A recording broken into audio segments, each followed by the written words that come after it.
स्वागत है आपका ओनली जीएस पर। आज इस वीडियो में हम पढ़ने वाले हैं दृष्टि पब्लिकेशन की कक्षा 6 से 12 तक की एनसीईआरटी साइंस में दिए गए क्लास 7 से संबंधित सभी प्रश्नों को। इस बुक में दिए गए बाकी के क्लास से संबंधित वीडियोस देखने के लिए आप हमारे चैनल की प्लेलिस्ट में जाके वहां से बाकी की वीडियोस देख सकते हैं। क्लास 7 के अंतर्गत ये सभी टॉपिक हैं जिनसे संबंधित प्रश्नों को आज इसमें हम कवर करने वाले हैं। तो चलिए हम वीडियो शुरू करते हैं। सबसे पहले देखते हैं पादपों में पोषण से संबंधित प्रश्न। पहला प्रश्न है, निम्नलिखित कथनों में से बताना है कौन सा कथन सत्य है। पहला कथन है, जो जीव अपना भोजन स्वयं संश्लेषित करते हैं स्वपोषी ऑटोट्रॉफ्स कहलाते हैं। और दूसरा कथन है, जो जीव अन्य पादपों द्वारा संश्लेषित भोजन ग्रहण करते हैं विषमपोषी हेटेरोट्रॉफ्स कहलाते हैं। तो यहाँ पर ये दोनों ही कथन सही है, इसलिए सही ऑप्शन यहाँ पर इसमें सी सही होगा।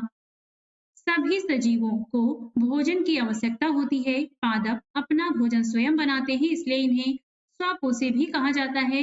जंतु एवं अधिकतर अन्य जीव पादपों द्वारा संश्लेषित भोजन ग्रहण करते हैं, इसलिए इन्हें विषमपोषी भी कहा जाता है। निम्नलिखित में से किन्हें पादप की खाद्य फैक्ट्रिया कहा जाता है? तो ये होंगे पत्ता, तना नहीं होता, यहाँ पर शाखा भी नहीं है, जड़ भी नहीं है, केवल पत्ता है, इसलिए यहाँ पर सही ऑप्शन ए सही है। पादपों में खाद्य पदार्थों का संश्लेषण मुख्यतः पत्तियों द्वारा होता है, इसलिए पत्तियां पादप की खाद्य फैक्ट्रिया कही जाती हैं। मृदा में उपस्थित जल एवं खनिज जड़ द्वारा अवशोषित किए जाते हैं तथा वाहिकाओं के माध्यम से पत्तियों तक पहुंचाए जाते हैं। निम्नलिखित में से कौन से प्रकाश संश्लेषण के लिए आवश्यक है? तो ये प्रकाश संश्लेषण के लिए आवश्यक होता है इसमें से क्लोरोफिल, सूर्य का प्रकाश, कार्बन डाइऑक्साइड, जल, ये सभी आवश्यक होते हैं, इसलिए सही ऑप्शन यहाँ पर डी सही होगा। पत्तियों में हरा वर्णक होता है जिसे क्लोरोफिल कहते हैं। क्लोरोफिल सूर्य के प्रकाश की ऊर्जा का संग्रहण करने में पत्तियों की सहायता करता है। पौधे इस ऊर्जा का उपयोग जल एवं कार्बन डाइऑक्साइड से खाद्य संश्लेषण में करते हैं। यह खाद्य संश्लेषण सूर्य के प्रकाश की उपस्थिति में होता है, इसलिए इसे प्रकाश संश्लेषण कहा जाता है। सूर्य सभी जीवों के लिए ऊर्जा का मुख्य स्रोत है। सूर्य प्रकाश प्रकाश संश्लेषण का अनिवार्य हिस्सा है, जिससे सभी जंतुओं को प्रत्यक्ष या अप्रत्यक्ष रूप से ऑक्सीजन तथा भोजन की प्राप्ति होती है।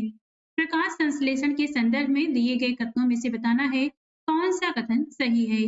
प्रकाश संश्लेषण की प्रक्रिया द्वारा ऑक्सीजन गैस तथा कार्बोहाइड्रेट बनता है। पत्तियों के अलावा पादपों के दूसरे हरे भागों में भी प्रकाश संश्लेषण होता है, तो ये दोनों ही कथन सही हैं। ऑप्शन यहाँ पर सी सही होगा। प्रकाश संश्लेषण की प्रक्रिया में कार्बोहाइड्रेट तथा ऑक्सीजन दोनों बनते हैं। पत्तियों के अलावा पादपों के दूसरे हरे भागों जैसे कि हरे तने एवं हरी शाखाओं में भी प्रकाश संश्लेषण की क्रिया संपन्न होती है, अतः दोनों ही कथन यहाँ पर सही है। पादपों के संदर्भ में निम्नलिखित कथनों पर विचार करके बताना है कौन सा कथन सही है। सभी पादप अपना भोजन स्वयं संश्लेषित करते हैं। पादप मृदा में उपस्थित नाइट्रोजन जड़ों की सहायता से प्राप्त करते हैं। तो यहाँ पर पहला वाला गलत है, दूसरा सही है। ऑप्शन यहाँ पर बी सही होगा।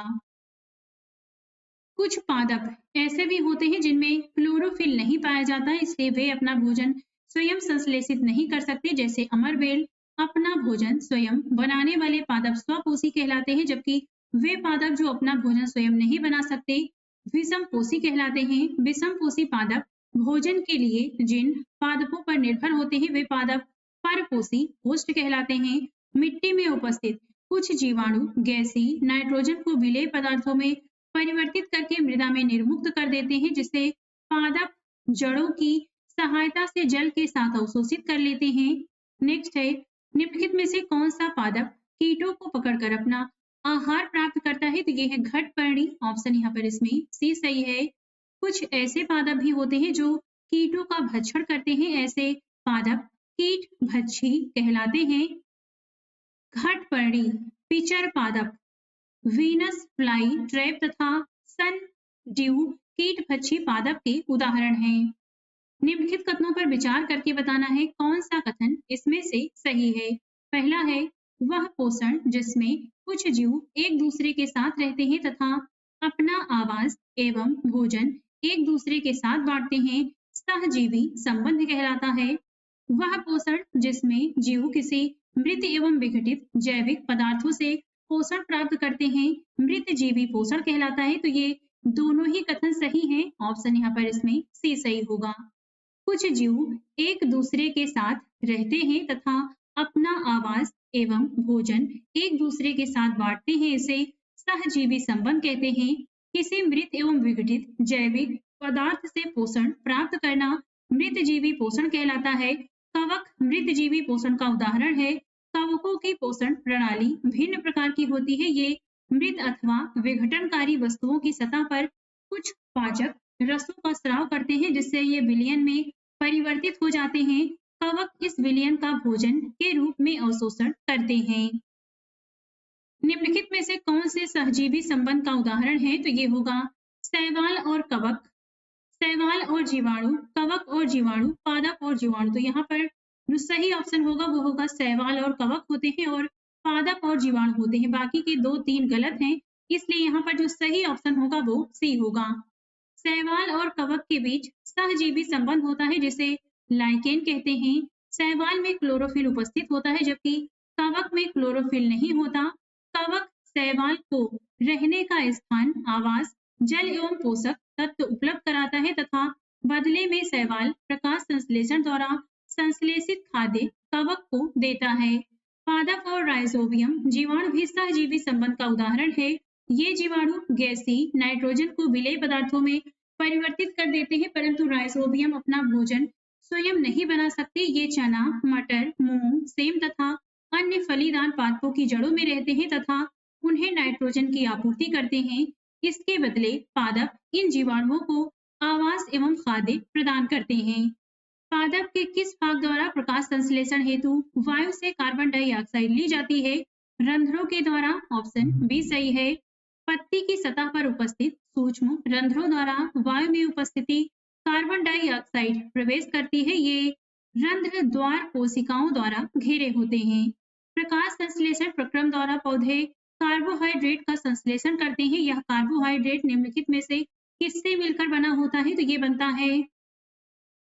बनता है कार्बन, हाइड्रोजन और ऑक्सीजन से। इसमें नाइट्रोजन और फास्फोरस नहीं होता, इसलिए यहाँ पर जो सही आंसर होगा इसमें वो बी होगा। कार्बोहाइड्रेट कार्बन, हाइड्रोजन और ऑक्सीजन से मिलकर बनते हैं। दालों की फसल के संबंध में विचार करके बताना है कि यहाँ पर कथन कारण में क्या सही है। पहला है दालों की फसलों के लिए उन्हें मृदा में नाइट्रोजनी उर्वरक देने की आवश्यकता नहीं पड़ती, क्योंकि दालों की फसल मृदा से नाइट्रोजन ग्रहण नहीं करती है, बल्कि कुछ विशेष जीवाणु फसलों को नाइट्रोजन प्रदान करते हैं। तो यहाँ पर कथन और कारण दोनों सही है। कारण कथन की सही व्याख्या भी करता है, इसलिए सही ऑप्शन यहाँ पर ए होगा। अधिकतर दालें फलीदार पादपों से प्राप्त होती हैं। कुछ जीवाणु जो राइजोबियम कहलाते हैं वायुमंडलीय नाइट्रोजन को विलेय पदार्थों में परिवर्तित कर देते हैं। ये जीवाणु चना, मटर, मूंग तथा अन्य फलीदार पादपों की जड़ों में रहते हैं तथा उन्हें नाइट्रोजन की आपूर्ति करते हैं। इसके बदले पादप राइजोबियम जीवाणु को आवास एवं खाद्य प्रदान करते हैं, अतः इनमें सहजीवी संबंध होता है। नेक्स्ट अब देखते हैं चैप्टर 2 प्राणियों में पोषण से संबंधित प्रश्न। पहला प्रश्न है स्टारफिश तारा मछली के संदर्भ में कौन सा कथन सत्य है? इसका आहार कैल्शियम कार्बोनेट के कठोर कवच वाले जंतु होते हैं। भक्षण के लिए ये कवच खोलने के बाद अपने मुख से आमाशय बाहर निकालती है तथा जंतु के कोमल भाग को खाती है। तो यहाँ पर दोनों ही कथन सही है। ऑप्शन यहाँ पर इसमें सी सही होगा। तारा मछली भोजन को सीधे आमाशय में ही ग्रहण करती है। यह कैल्शियम कार्बोनेट के कठोर कवच वाले जंतुओं का आहार करती है। कवच खोलने के बाद अपने मुंह से आमाशय बाहर निकालती है तथा जंतु के कोमल भाग को खाती है। आमाशय वापस शरीर में चला जाता है तथा आहार धीरे धीरे पचता है। पाचन तंत्र के संदर्भ में निम्नलिखित कथनों पर विचार करके बताना है कि इसमें से कौन सा कथन असत्य है। पाचक रस सरल पदार्थों को जटिल बनाता है जो पाचन में सहायक है। आमाशय की आंतरिक भित्ति क्षुद्रांत तथा आहार नाल से संबद्ध ग्रंथियां पाचक रस स्रावित करती है। तो यहाँ पर असत्य पूछा है, पहला वाला असत्य है, दूसरा सही है, इसलिए सही ऑप्शन यहाँ पर ए होगा। पाचक रस जटिल पदार्थों को सरल बनाता है।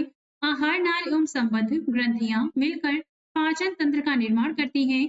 आमाशय की आंतरिक भित्ति क्षुद्रांत तथा आहार नाल से संबंध ग्रंथियां पाचक रस स्रावित करती है जो पाचन में सहायक होते हैं। निम्नलिखित कथनों में से बताना है कि कौन सा कथन सही है। पहला है यकृत शरीर की सबसे बड़ी ग्रंथि है। यकृत पित्त रस स्रावित नहीं करता है। पित्त रस वसा के पाचन में महत्वपूर्ण भूमिका निभाता है। तो यहाँ पर सही पूछा है तो दूसरा वाला गलत है, बाकी दोनों सही हैं। ऑप्शन यहाँ पर बी सही होगा। यकृत पित्त रस का श्रावण करता है जो एक थैली में संग्रहित होता है, इसे पित्ताशय कहते हैं। बाकी कथन सही है। रूमिनेंट अथवा रोमंथी जंतुओं के संदर्भ में बताना है कौन सा कथन इन तीन कथन में से सही है। पहला है रूमिनेंट में आमाशय 4 भागों में बटा होता है। रूमेन भोजन का आंशिक पाचन हो जा रूमेन में भोजन का आंशिक पाचन हो जाता है। बाद में जंतु इसे छोटे छोटे पिंडकों के रूप में मुंह में लाता है तथा इसे चबाता है। इसे रोमंथन जुगाली करना कहते हैं। तो यहाँ पर तीनों ही कथन सही हैं। ऑप्शन यहाँ पर इसमें डी सही होगा। घास खाने वाले जंतु वास्तव में पहले घास को जल्दी जल्दी निकलकर आमाशय के एक भाग में भंडारित कर लेते हैं। यह भाग रूमेन प्रथम आमाशय कहलाता है। रूमिनेंट में आमाशय 4 भागों में बटा होता है। रूमेन में भोजन का आंशिक पाचन होता है जिसे जुगाल कड कहते हैं, परंतु बाद में जंतु इसको छोटे छोटे पिंडकों के रूप में पुनः मुंह में लाता है जिसे वह चबाता रहता है। इस प्रक्रम को रोमंथन जुगाली करना कहते हैं तथा ऐसे जंतु रूमिनेंट अथवा रोमंथी कहलाते हैं। घास में सेलुलोज की प्रचुर मात्रा होती है जो एक प्रकार का कार्बोहाइड्रेट है। अनेक जंतु एवं मानव सेलुलोज का पाचन नहीं कर पाते, इसी कारण ये घास नहीं खा सकते। रूमिनेंट्स में क्षुद्रांत एवं बृहद आंत के बीच एक थैलीनुमा बड़ी संरचना होती है जिसे अंश नाल कहते हैं। भोजन के सेलुलोज का पाचन यहाँ पर कुछ जीवाणुओं द्वारा किया जाता है जो मनुष्य के आहार नाल में अनुपस्थित होता है। अमीबा के संबंध में बताना है कि कौन सा कथन यहाँ पर सही है। यहाँ जलाशयों में पाए जाने वाला एक कोशिकीय जीव है। अमीबा अपनी आकृति एवं स्थिति निरंतर बदलता रहता है। अमीबा की कोशिका में एक कोशिका झिल्ली, एक गोल सघन केंद्रक एवं कोशिका द्रव्य में बुलबुले के समान अनेक घानियां होती हैं। तो यहाँ पर तीनों ही कथन सही है। ऑप्शन यहाँ पर इसमें डी सही होगा। अमीबा के संबंध में उपर्युक्त सभी कथन सही है। यह जलाशयों में पाए जाने वाला एक कोशिकीय जीव है जो अपनी आकृति एवं स्थिति निरंतर बदलता रहता है। इसकी कोशिका में एक कोशिका झिल्ली, एक गोल सघन केंद्रक एवं कोशिका द्रव्य में बुलबुले के समान अनेक घानियां उपस्थित होती हैं। नेक्स्ट है सूची 1 में यहाँ पर अंग दिया गया है, सूची 2 में विशेषता है। इसका मिलान करके बताना है कि यहाँ पर कौन सा ऑप्शन सही होगा। आमाशय में अम्ल का निर्मोचन होता है और छोटे आंत ये पचे भोजन का रुधिर वाहिकाओं में इससे अवशोषण होता है। बड़ी आंत यहाँ पे जल का अवशोषण होता है और यकृत ये शरीर की सबसे बड़ी ग्रंथि है। ये डी का 1 होगा, शरीर की सबसे बड़ी ग्रंथि है, इसलिए सही ऑप्शन यहाँ पर बी होगा। आप मिलान इसका स्वयं भी कर लीजिएगा। आमाशय का आंतरिक स्तर सतह श्लेष्मल हाइड्रोक्लोरिक अम्ल तथा पाचक रस स्रावित करता है। श्लेष्मल आमाशय के आंतरिक स्तर को सुरक्षा प्रदान करता है।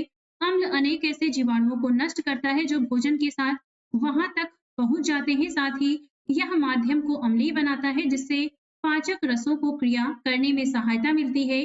पाचक रस जठर रस प्रोटीन को सरल पदार्थों में विघटित कर देता है। पचा हुआ भोजन अवशोषित होकर क्षुद्रांत की भित्ति में स्थित रुधिर वाहिकाओं में चला जाता है। इस प्रक्रम को अवशोषण कहते हैं। जल एवं कुछ लवण बड़ी आंत में अवशोषित होती हैं। यकृत शरीर की सबसे बड़ी ग्रंथि है। यह पित्त रस का स्रावण करती है। पित्त रस वसा के पाचन में महत्वपूर्ण भूमिका निभाता है। निम्नलिखित कथनों पर विचार करके बताना है कि कौन सा कथन सही है। कार्बोहाइड्रेट प्रोटीन एवं वसा महत्वपूर्ण खाद्य संघटक हैं। इनका पाचन जंतुओं के शरीर में किसी रूप में होता है। तो इसमें दूसरा वाला गलत है, पहला सही है। ऑप्शन यहाँ पर इसमें ए सही होगा।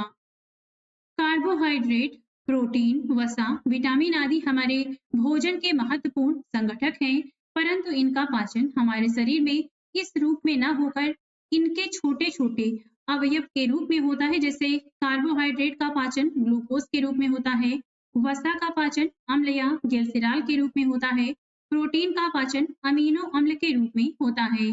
पाचन क्रिया के संदर्भ में निम्नलिखित कथनों पर विचार करके बताना है कि कौन सा कथन सत्य है। कार्बोहाइड्रेट सरल शर्करा जैसे ग्लूकोज में परिवर्तित हो जाता है। वसा वसा अम्ल एवं गिलसिलाल में परिवर्तित हो जाता है। प्रोटीन अमीनो अम्ल में परिवर्तित होता है। तो ये तीनों ही कथन सही हैं। ऑप्शन यहाँ पर इसमें डी सही होगा। छोटी आंत में पाचन पाचन का एक महत्वपूर्ण चरम है। यह यकृत एवं आग्नाशय से स्राव प्राप्त करती है। इसके अतिरिक्त उनकी भित्ति से भी कुछ रस स्रावित होते हैं। आग्नाशय से आग्नाशय रस निकलता है जो कार्बोहाइड्रेट एवं प्रोटीन पर क्रिया करता है तथा इनको सरल रूप में परिवर्तित कर देता है। आंशिक रूप से बचा भोजन छोटी आंत के निचले भाग में पहुंचता है जहां आंत रस पाचन क्रिया को पूर्ण करता है। इस प्रक्रिया में कार्बोहाइड्रेट सरल शर्करा जैसे ग्लूकोज में, वसा अम्ल में तथा गिलसिराल में प्रोटीन अमीनो अम्ल में परिवर्तित हो जाता है। रेशों से वस्त्र तक चैप्टर 3 है ये, इससे संबंधित पहला प्रश्न है। निम्नलिखित कथनों पर विचार करके बताना है कौन सा कथन सही है। जंतुओं से प्राप्त किए जाने वाले रेशे जांतव रेशे कहलाते हैं। रेशम के रेशे रेशम कीट के कोष से प्राप्त होते हैं। भेड़, बकरी तथा याक ऊन देने वाले जंतु हैं। तो यहाँ पर ये तीनों ही कथन सही हैं। ऑप्शन यहाँ पर डी सही होगा। जंतुओं से प्राप्त किए जाने वाले रेशे जांतव रेशे कहलाते हैं। इनमें से रेशम के फाइबर रेशे रेशम कीट के कोकून कोष से प्राप्त होते हैं तथा ऊन के रेशे भेड़, बकरी तथा याक के बालों से प्राप्त किए जाते हैं। निम्नलिखित में से बताना है कौन सा कथन सही है। अंगोरा ऊन को अंगोरा नस्ल की बकरियों से प्राप्त किया जाता है। अंगोरा नस्ल की बकरियां कश्मीर के पहाड़ी क्षेत्रों में पाई जाती हैं। पश्मीना शॉल अंगोरा नस्ल की बकरियों की त्वचा पर उपस्थित मुलायम बालों फर से बनाई जाती है। तो यहाँ पर सही कथन पूछा है, तो ये तीसरा वाला गलत है, बाकी दोनों सही है, इसलिए सही ऑप्शन यहाँ पर ए होगा। कश्मीर की मशहूर पश्मीना शॉल कश्मीरी बकरियों की त्वचा पर उपस्थित मुलायम बालों से बनाई जाती है। अंगोरा ऊन को अंगोरा नस्ल की बकरियों से प्राप्त किया जाता है जो जम्मू कश्मीर के पहाड़ी क्षेत्रों में पाई जाती हैं। रेशम के संदर्भ में निम्नलिखित कथनों में से बताना है कौन सा कथन सही है। रेशम कीट पालन को सेरीकल्चर कहा जाता है। रेशम फाइबर रेशे प्रोटीन से बने होते हैं। रेशम के रेशे रेशम कीटों से प्राप्त किए जाते हैं। तो ये तीनों ही कथन सही हैं। ऑप्शन यहाँ पर डी सही होगा। रेशम कीट पालन को सेरीकल्चर कहा जाता है। रेशम फाइबर रेशे प्रोटीन से बने होते हैं। रेशम कीट रेशम के रेशे का एक आवरण कोकून बनाते हैं। कोकूनों से रेशम को पृथक करके उनका संसाधन किया जाता है और फिर धागा बनाया जाता है। भारत में रेशम उत्पादन से संबद्ध विभिन्न प्रकार के उद्योगों में महिलाओं की भूमिका महत्वपूर्ण है। रेशम कीट पालन कोकून कोष से रेशम को निकालने और कच्चे रेशम से वस्त्र निर्माण आदि कार्य अधिकतर महिलाओं द्वारा किया जाता है। रेशम उत्पादन में भारत विश्व के अग्रणी देशों में से एक है। रेशम के संदर्भ में निम्नलिखित कथन में से बताना है कौन सा कथन सही है। इसका मृदु रेशा सूत्र स्टील के तार जितना मजबूत होता है। टसर मूंगा तथा कोसा रेशम की किस्में हैं। तो ये दोनों ही कथन सही हैं। ऑप्शन यहाँ पर सी सही होगा। रेशम का मृदु रेशा सूत्र स्टील के तार जितना मजबूत होता है। रेशम कीट अनेक किस्म के होते हैं जो एक दूसरे से काफी अलग दिखाई देते हैं और उनसे प्राप्त होने वाले रेशम के धागे गठन अर्थात रुक्षता, चिकनाहट, चमक आदि में भिन्न होते हैं। अतः टसर रेशम, मूंगा रेशम, कोसा रेशम तथा अन्य प्रकार के रेशम विभिन्न किस्म के रेशम कीटों द्वारा काटे गए कोकून से प्राप्त किए जाते हैं। सबसे सामान्य रेशम कीट सहतूत रेशम कीट है। निम्नलिखित कथनों पर विचार करके बताना है कौन सा कथन इसमें से सही है। पहला है रेशम की खोज सर्वप्रथम भारत में हुई थी। तो भारत में नहीं, ये चीन में हुई थी। पहला वाला गलत है। प्राचीन काल में जिस मार्ग से रेशम का व्यापार विभिन्न देशों में होता था उस मार्ग को आज सिल्क रूट के नाम से जाना जाता है। दूसरा वाला सही है, पहला गलत है। ऑप्शन यहाँ पर बी सही होगा। रेशम की खोज सर्वप्रथम चीन में हुई थी। रेशम उद्योग को प्रारंभ में चीन से गुप्त रखा गया चीन में गुप्त रखा गया था।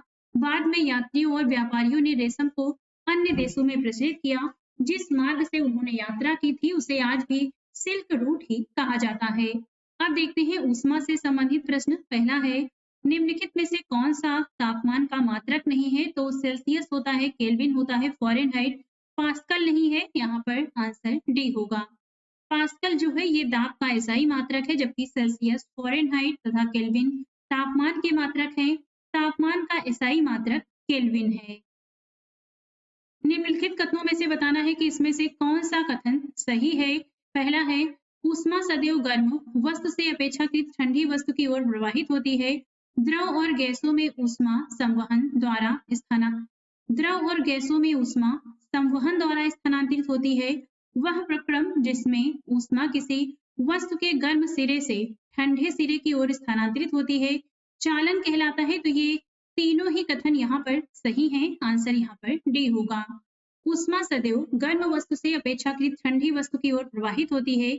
एक वस्तु से दूसरी वस्तु में ऊष्मा 3 प्रक्रमों द्वारा स्थानांतरित हो सकती है। ये हैं चालन, संवहन तथा विकिरण। ठोसों में प्रायः ऊष्मा चालन एवं द्रवों और गैसों में संवहन के द्वारा स्थानांतरित होती है।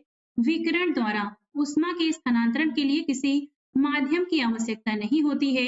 वह प्रक्रम जिसमें ऊष्मा किसी वस्तु के गर्म सिरे से ठंडे सिरे की ओर स्थानांतरित होती है, चालन कहलाता है। सूची 1 का सूची 2 से मिलान करके बताना है कि यहाँ पर कौन सा सही होगा। थल समीर के बहने का समय ये रात में होता है। समुद्र समीर के बहने का समय ये दिन में होता है। गहरे रंग के कपड़े पहनने का समय ये होता है शीत ऋतु में, और हल्के रंग के कपड़े पहनने का समय होता है ग्रीष्म ऋतु में। इस प्रकार से सही ऑप्शन यहाँ पर इसमें ए सही होगा। दिन के समय स्थल जल की अपेक्षा शीघ्र गर्म होता है। स्थल के ऊपर की वायु गर्म होकर ऊपर उठती है। इसका स्थान लेने के लिए समुद्र की ओर से ठंडी वायु स्थल की ओर बहती है। चक्र को पूरा करने के लिए स्थल की ओर से गर्म वायु समुद्र की ओर चढ़ने लगती है। समुद्र की ओर से आने वाली इस ठंडी वायु को समुद्र समीर कहते हैं। समुद्र समीर की ठंडी वायु का लाभ लेने के लिए तटीय क्षेत्रों की पवनों की खिड़कियां समुद्र की ओर बनाई जाती हैं। रात्रि में यह प्रक्रम ठीक विपरीत हो जाता है। समुद्र का जल स्थल की अपेक्षा धीमी गति से ठंडा होता है, इसलिए स्थल की ओर से ठंडी वायु समुद्र की ओर चलती है, जो थल समीर कहलाती है। यह रात्रि के समय चलती है। गहरे रंग के पृष्ठ अपेक्षाकृत अधिक ऊष्मा अवशोषित करते हैं, इसलिए सर्दियों में गहरे रंग के वस्त्र पहनना सुखद लगता है। हल्के रंग के कपड़े ऊष्मी विकिरण के अधिकांश भाग को परावर्तित कर देते हैं, इसलिए गर्मियों में सफेद या हल्के रंग के वस्त्र पहनना अधिक आरामदायक होता है। निम्नलिखित कथनों पर विचार करके बताना है कि इनमें से कौन सा कथन सही है। डॉक्टरी थर्मामीटर का मापन स्केल 35 डिग्री सेल्सियस से 42 डिग्री सेल्सियस तक होता है। डॉक्टरी थर्मामीटर में पारा का प्रयोग किया जाता है। तो ये दोनों ही कथन सही हैं। ऑप्शन यहाँ पर सी सही होगा। डॉक्टरी थर्मामीटर को केवल मानव शरीर का ताप मापने के लिए ही डिजाइन किया गया है।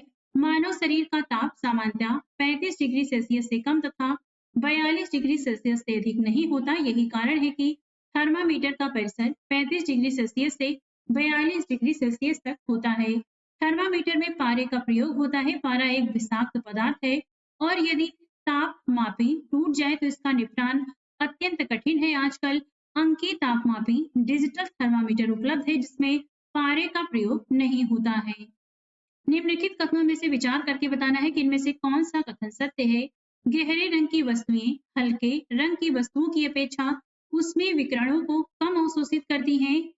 ऊनी वस्त्र सर्दियों में हमें गर्म रखते हैं। इसका कारण यह है कि ऊन उष्मारोधी है तथा इसके रेशे के बीच वायु फंसी यानी ट्रैप रहती है। तो यहाँ पर ये इसमें पहला वाला गलत है, दूसरा सही है।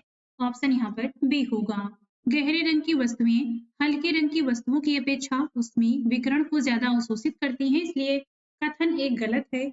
ऊनी वस्त्र हमें गर्म इसलिए रखते हैं क्योंकि ये उष्मारोधी है तथा इसके रेशे के बीच वायु रहती है। यदि किसी निश्चित ताप के लोहे के गोले को उसी ताप के जल में डुबाया जाएगा तो यहाँ पे बताना है कि कौन सा कथन सही है। लोहे के ऊष्मा का लोहे के ऊष्मा का अच्छा चालक होने की वजह से लोहे का गोला और गर्म हो जाएगा। लोहे का गोला ठंडा तथा जल का ताप अधिक हो जाएगा। लोहे के गोले तथा जल के ताप में कोई परिवर्तन नहीं होगा। गोले तथा जल दोनों का ताप कम हो जाएगा। तो यहाँ पर पूछा है हमसे डुबाया जाएगा तो क्या होगा, तब यहाँ पर तीसरा वाला होगा।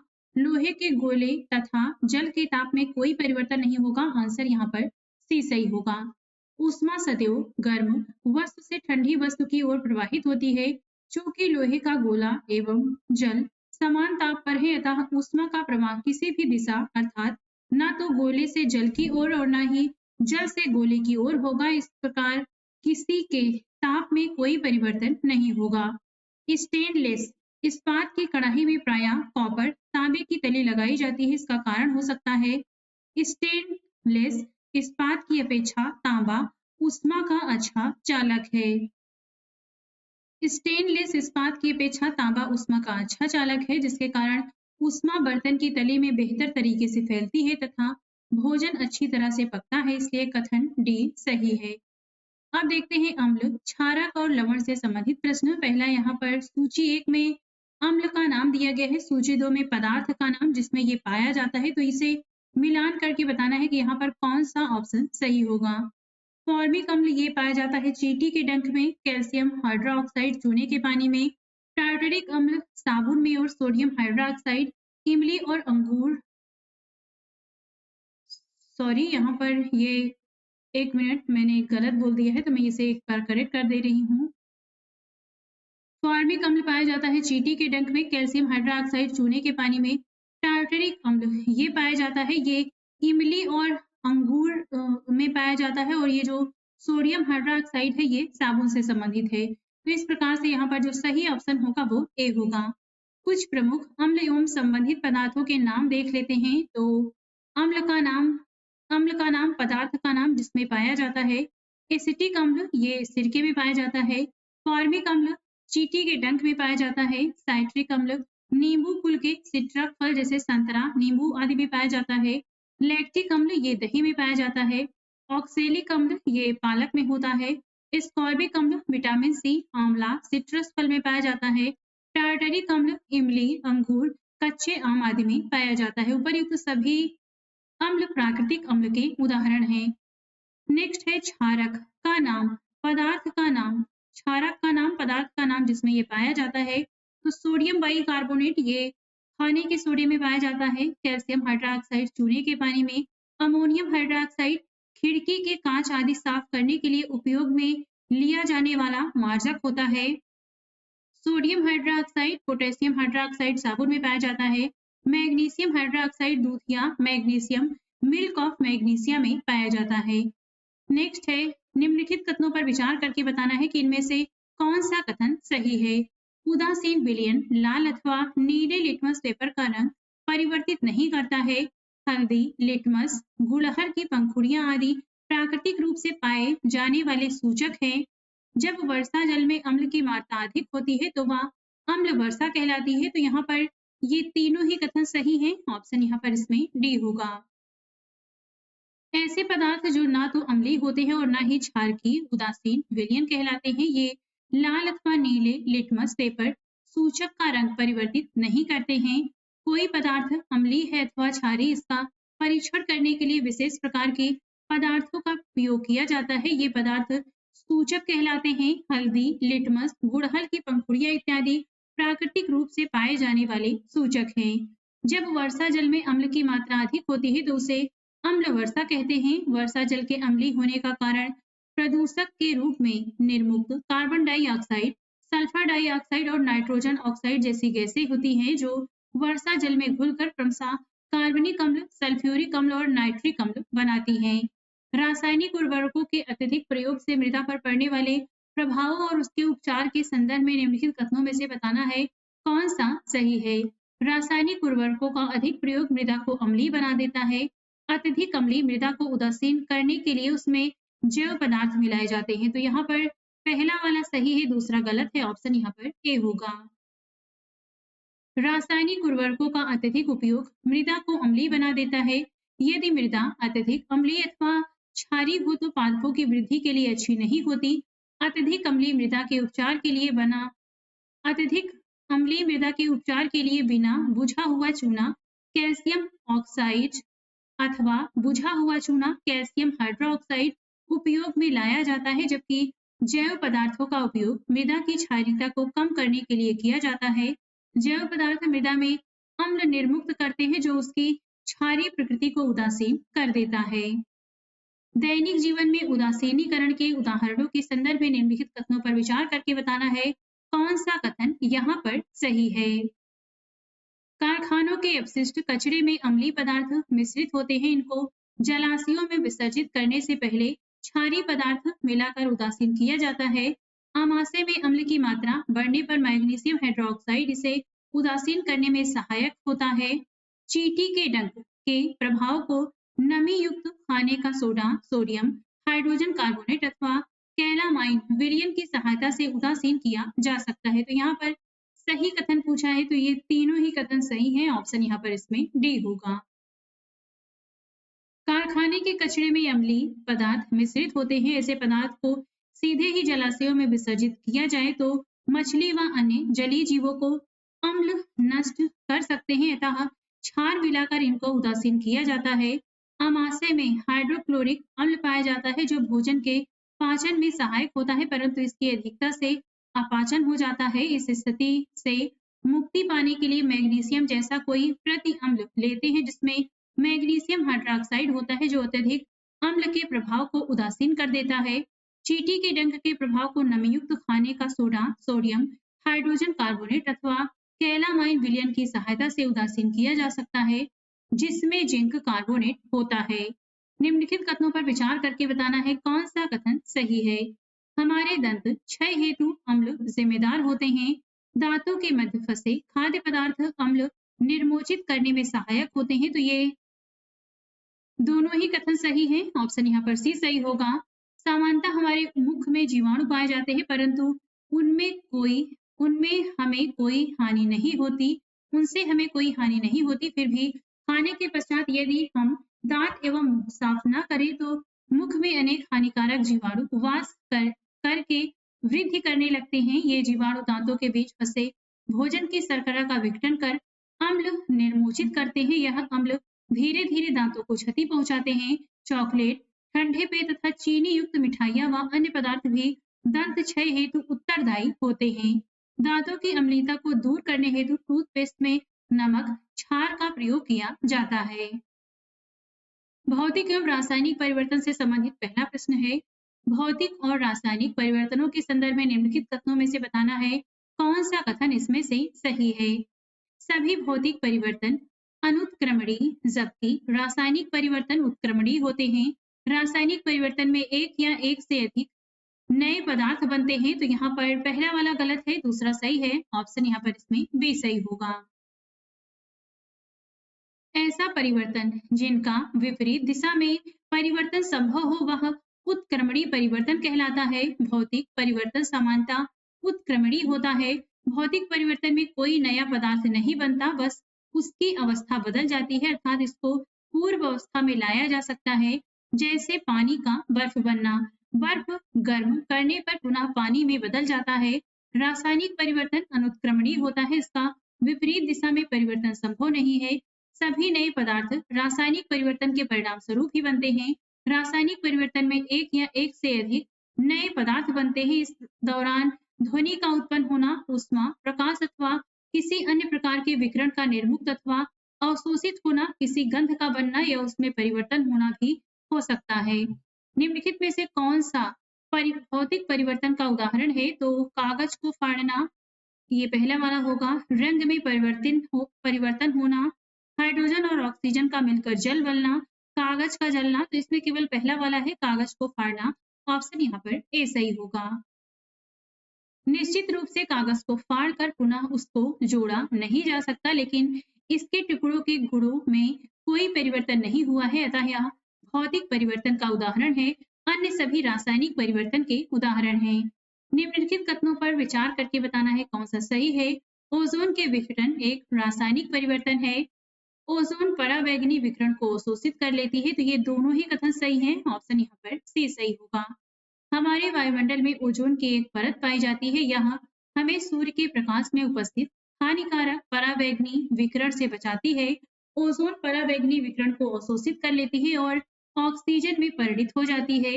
यदि ओजोन द्वारा पराबैंगनी विकिरण अवशोषित नहीं होती तो वह पृथ्वी की सतह पर पहुंचकर हमें और अन्य जीवों को हानि पहुंचाती है।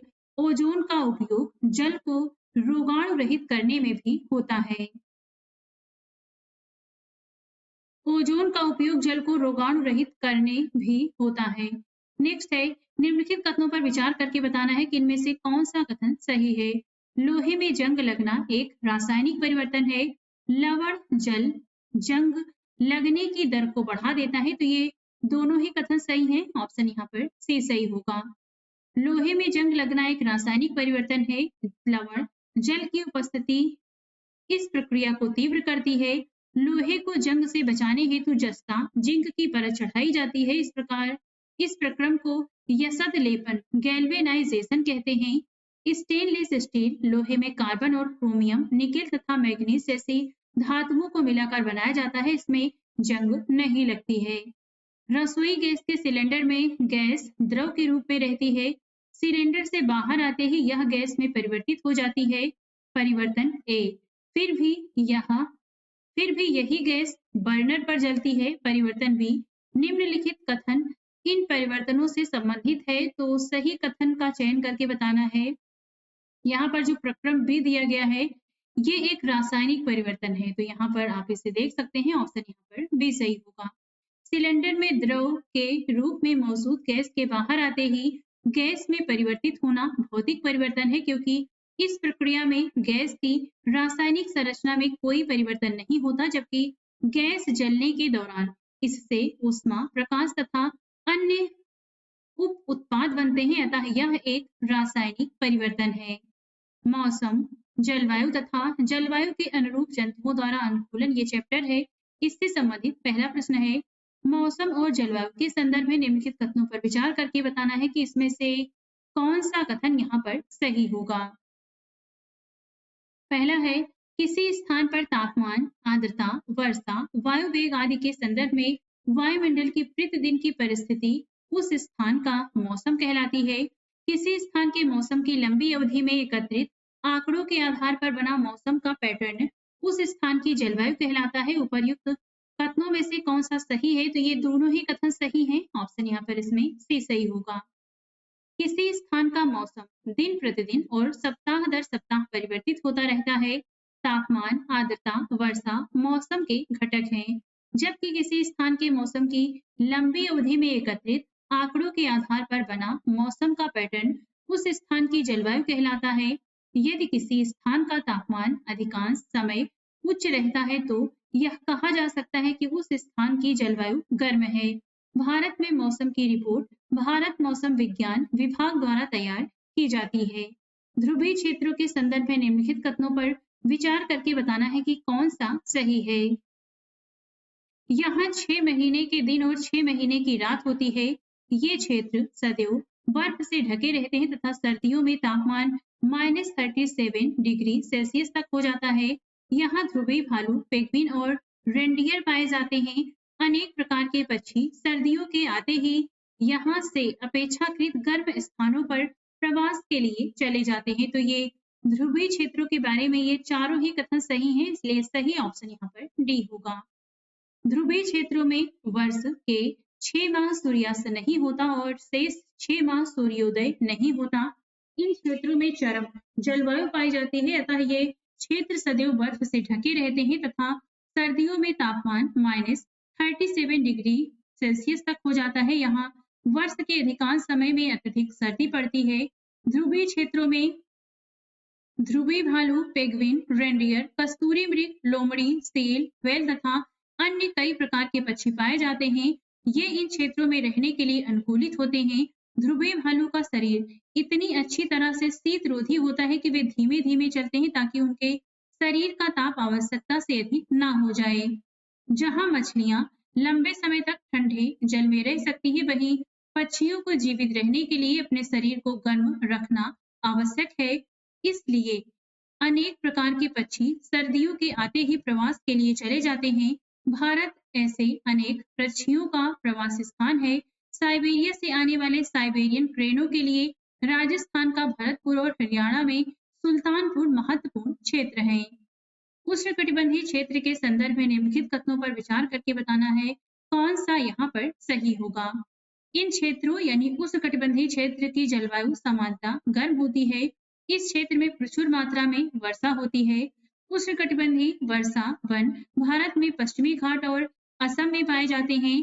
लायन टेल्ड लंगूर दाढ़ी वाला ऐप पश्चिमी घाट के वर्षा वनों में पाया जाता है। तो ये चारों ही कथन उष्णकटिबंधीय क्षेत्र के बारे में सही हैं। ऑप्शन यहाँ पर डी होगा। उष्णकटिबंधीय क्षेत्रों की जलवायु सामान्यतः गर्म होती है तथा यहाँ वर्षा प्रचुर मात्रा में होती है। उष्णकटिबंधीय वर्षा वन भारत के पश्चिमी घाटों और असम में पाए जाते हैं। ये वन दक्षिण पूर्व एशिया, मध्य अमेरिका और मध्य अफ्रीका में भी पाए जाते हैं। सतत गर्मी और वर्षा के कारण इस क्षेत्र में विभिन्न प्रकार के पादप और जंतु पाए जाते हैं। लायन टेल्ड लंगूर पश्चिमी घाट के वर्षा वनों में पाया जाता है। इसकी सबसे प्रमुख विशेषता इसकी चांदी जैसे सफेद अयाल है। लाल नेत्र वाला मेढक, न्यू वर्ल्ड मंकी, टूकन पक्षी, हाथी आदि इस क्षेत्र के अन्य प्रमुख जंतु हैं। चैप्टर 8 है पवन, तूफान और चक्रवात। इससे संबंधित पहला प्रश्न है निम्नलिखित कथनों पर विचार करके बताना है कि यहाँ पर कौन सा कथन इसमें से सही होगा। भूमध्य रेखा के आसपास के क्षेत्र को सूर्य की अधिकतम ऊष्मा मिलती है। भूमध्य रेखा के दोनों ओर 0 डिग्री से 30 डिग्री अक्षांश की पट्टी के क्षेत्रों से वायु भूमध्य रेखा की ओर गतिशील होती है। 30 डिग्री से 60 डिग्री अक्षांश के क्षेत्रों के असमान रूप से गर्म होने के कारण पवन का प्रवाह 60 डिग्री अक्षांश से 30 डिग्री अक्षांश की ओर होता है। तो यहाँ पर तीसरा वाला कथन गलत है, बाकी दोनों सही हैं। ऑप्शन यहाँ पर इसमें ए सही होगा। भूमध्य रेखा पर सूर्य की किरणें सीधी पड़ती हैं, इसलिए भूमध्य रेखा के आसपास के क्षेत्रों को अधिकतम ऊष्मा प्राप्त होती है। 0 डिग्री से 30 डिग्री अक्षांश की पट्टी के क्षेत्रों से वायु भूमध्य रेखा की ओर गतिशील होती है, जिसका कारण यह है कि 0 डिग्री से 5 डिग्री उत्तर एवं दक्षिण अक्षांश के बीच निम्न वायुदाब का क्षेत्र होता है तथा 30 डिग्री उत्तर एवं दक्षिण अक्षांश के आसपास उच्च वायुदाब का क्षेत्र होता है, जिसके कारण पवन उच्च वायुदाब से निम्न वायुदाब की ओर बहने लगता है। इस प्रकार दो सही है। उच्च अक्षांशों पर सूर्य की किरणें तिरछी पड़ती हैं, इसलिए 30 डिग्री से 60 डिग्री के बीच पृथ्वी की सतह असमान रूप से गर्म होती है। 30 डिग्री उत्तरी एवं दक्षिणी अक्षांश के आसपास उच्च वायुदाब तथा 60 डिग्री अक्षांश के आसपास निम्न वायुदाब क्षेत्र होता है। इस कारण पवन का प्रवाह 30 डिग्री अक्षांश से 60 डिग्री अक्षांश की ओर होता है। इस प्रकार कथन 3 गलत है। पवन प्रवाह के संदर्भ में निम्नलिखित कथनों में से बताना है कौन सा कथन सत्य है। शीतकाल में पवन के प्रवाह की दिशा स्थल से समुद्र की ओर होती है। ग्रीष्म काल में पवन समुद्र से स्थल की ओर बहता है। समुद्र से आने वाला पवन अपने साथ जलवाष्प लाता है, जिससे वर्षा होती है। तो यहाँ पर तीनों ही कथन सही हैं। ऑप्शन यहाँ पर इसमें डी होगा। गर्मियों में स्थलीय क्षेत्र अधिक तेजी से गर्म होता है और अधिकांश समय स्थल का ताप समुद्री जल की अपेक्षा अधिक रहता है। स्थल के ऊपर की वायु गर्म होकर ऊपर उठ जाती है, इससे पवन समुद्र से स्थल की ओर बहता है। शीतकाल में पवन के प्रवाह की दिशा विपरीत हो जाती है। समुद्र से आने वाला पवन अपने साथ जलवाष्प लाता है, जिससे वर्षा होती है। तड़ित झंझावात और चक्रवात के संदर्भ में निम्नलिखित कथनों में से बताना है कौन सा इसमें से सही है। वायुमंडल के ऊंचे स्तरों पर पानी की नीचे गिरती बूंदें और ऊपर उठती वायु परस्पर उच्च वेग से गति करते हैं, जिससे तड़ित झंझावात का निर्माण होता है। चक्रवात का केंद्र एक शांत क्षेत्र होता है। तो ये दोनों ही कथन सही हैं। ऑप्शन यहाँ पर इसमें सी सही होगा। तड़ित झंझावात भारत जैसे गर्म आर्द्र उष्णकटिबंधीय क्षेत्रों में अक्सर विकसित होते रहते हैं। ताप में वृद्धि होने के कारण ऊपर की ओर उठती हुई पवन प्रबल हो जाती है। पवन वायु में पहले से विद्यमान जल की बूंदों को अपने साथ ऊपर की ओर ले जाती है, जहां ताप कम होने के कारण वे जम जाती हैं और पुनः नीचे की ओर गिरने लगती हैं। गिरती हुई जल की बूंदें और तीव्र वेग से ऊपर उठती हुई वायु की परस्पर क्रिया से बिजली तड़ित कौंधती है, जिसमें ध्वनि उत्पन्न होती है। यह घटना तड़ित झंझावात कहलाती है। किसी चक्रवात का केंद्र एक शांत क्षेत्र होता है, इसे झंझा का नेत्र कहते हैं, इसलिए कथन 2 यहाँ पर सही है। कोई विशाल चक्रवात वायुमंडल में वायु का तेजी से घूर्णन करता पिंड होता है, जो पृथ्वी तल से लगभग 10 से 15 किलोमीटर की ऊंचाई पर स्थित होता है। चक्रवात का नेत्र का व्यास लगभग 10 से 30 किलोमीटर तक होता है। यह बादलों से मुक्त क्षेत्र होता है, जिसमें पवन का वेग न्यून होता है। चक्रवात के संदर्भ में निम्नलिखित कथनों में से बताना है कौन सा कथन यहाँ पर सही है। भारत का पश्चिमी तट चक्रवातों की प्रबलता और आवृत्ति दोनों ही संदर्भों में पूर्वी तट की अपेक्षा अधिक संवेदनशील है। अमेरिकी महाद्वीप में चक्रवात को हरिकेन और फिलीपींस तथा जापान में टाइफून कहते हैं, तो यहाँ पर दूसरा वाला सही है, पहला वाला गलत है। ऑप्शन यहाँ पर इसमें बी सही होगा। भारत की संपूर्ण तटरेखा विशेष रूप से पूर्वी तट चक्रवातों के लिए संवेदनशील है, परंतु भारत का पश्चिमी तट चक्रवातों की प्रबलता और आवृत्ति दोनों ही संदर्भों में अपेक्षाकृत कम संवेदनशील है, इसलिए कथन 1 गलत है। विश्व के विभिन्न भागों में चक्रवात को अलग-अलग नामों से जाना जाता है। अमेरिकी महाद्वीप में इसे हरिकेन कहते हैं, फिलीपींस और जापान में टाइफून कहा जाता है। निम्नलिखित कथनों पर विचार करके बताना है कि कौन सा यहाँ पर सही है। पवन के वेग में वृद्धि वायु दाब में वृद्धि कहलाती पवन के वेग में वृद्धि वायु दाब में वृद्धि करती है। पवन सदैव अधिक वायु दाब वाले क्षेत्र से कम वायु दाब वाले क्षेत्र की ओर गति करता है, तो यहाँ पर बी वाला दूसरा वाला सही है, पहला गलत है, इसलिए सही ऑप्शन बी होगा। पवन का वेग बढ़ने से वायु दाब वास्तव में कम हो जाता है। पवन सदैव अधिक वायु दाब वाले क्षेत्र से कम वायु दाब वाले क्षेत्र की ओर गति करता है। इसके उदाहरण स्थल समीर, समुद्र समीर, भारत में ग्रीष्म काल में चलने वाला दक्षिण पश्चिमी मानसूनी पवन तथा शीतकाल में चलने वाला उत्तर पश्चिम पवन है। चक्रवात के दुष्प्रभावों को कम करने में निम्नलिखित में से कौन सी व्यवस्थाएं सहायक हो सकती हैं, तो यहाँ पर 4 कथन दिए गए हैं, बताना है कौन सा चक्रवात के दुष्प्रभावों को कम करने के लिए सहायक है। पहला है चक्रवात पूर्वानुमान और चेतावनी सेवा। चक्रवात संभावित क्षेत्रों में चक्रवात आश्रयों का निर्माण और लोगों को तेजी से सुरक्षित स्थानों पर पहुंचाने के लिए प्रशासनिक व्यवस्था। नेक्स्ट है जनता द्वारा मौसम विभाग की चेतावनी को गंभीरता से लेना। आपातकालीन सेवाएं जैसे पुलिस, अग्निशमन दल, चिकित्सा केंद्रों का टेलीफोन नंबर साथ रखना, पेयजल का संग्रहण, पड़ोसियों, मित्रों तथा बचाव दल के साथ यथासंभव सहयोग और सहायता। तो ये चारों ही कथन यहाँ पर सही है, इसलिए सही ऑप्शन यहाँ पर डी होगा। उन्नत प्रौद्योगिकी की सहायता से आज चक्रवात चेतावनी सेवा बहुत तीव्र हो गई है। 48 घंटे पहले ही चक्रवात सतर्कता अथवा चक्रवात सूचना जारी कर दी जाती है और चक्रवात चेतावनी भी कम से कम 24 घंटे पहले जारी कर दी जाती है। अब देखते हैं चैप्टर 9 मृदा से संबंधित प्रश्न। पहले प्रश्न में यहाँ पर सूची 1 में मृदा की परतें दी गई हैं, सूची 2 में उनकी विशेषताएं दी गई हैं, तो इसे हमें मिलान करके बताना है कि यहाँ पर कौन सा ऑप्शन, इन 4 ऑप्शन में से कौन सा ऑप्शन सही होगा। पहला है यहाँ पर शीर्ष ए में दिया गया है शीर्ष मृदा अथवा ए संस्तर स्थिति।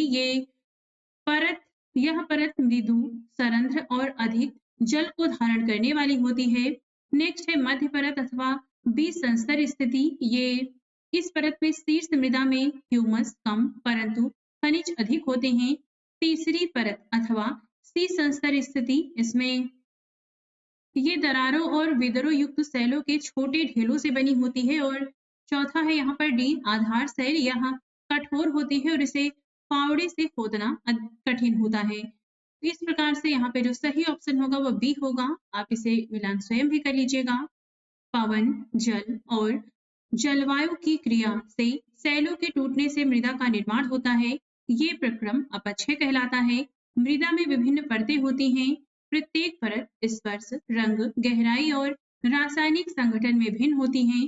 सबसे ऊपरी परत को शीर्ष मृदा अथवा ए संस्तर स्थिति कहते हैं। यह परत मृदु, सरंध्र और अधिक जल को धारण करने वाली होती है। इसमें ह्यूमस, मृदा में उपस्थित सड़े गले जैव पदार्थ की अधिकता होती है, जिस कारण इसका रंग गहरा होता है। शीर्ष मृदा से नीचे की परत में ह्यूमस कम होता है, लेकिन खनिज अधिक होते हैं। यह परत सामान्यतः अधिक कठोर और अधिक सहंत यानी घनी होती है और विसंस्तर स्थिति या मध्य परत कहलाती है। तीसरी परत सी संस्तर स्थिति कहलाती है, जो दरारों और विद्रोह युक्त सेलों के छोटे ढेलों की बनी होती है। तीसरी परत के नीचे आधार सेल होती है, जो कठोर होती है और इसे फावड़े से खोदना कठिन होता है। निम्नलिखित कथनों पर विचार करके बताना है कि कौन सा कथन इसमें से सही है। पहला है, पादपों के उगने के लिए सबसे अच्छी शीर्ष मृदा दोमट मृदा है। दोमट मृदा बालू, चिकनी मिट्टी और गाद का मिश्रण है। गाद कणों का अमाप साइज बालू और चिकनी मिट्टी के कणों के अमाप के बीच होता है।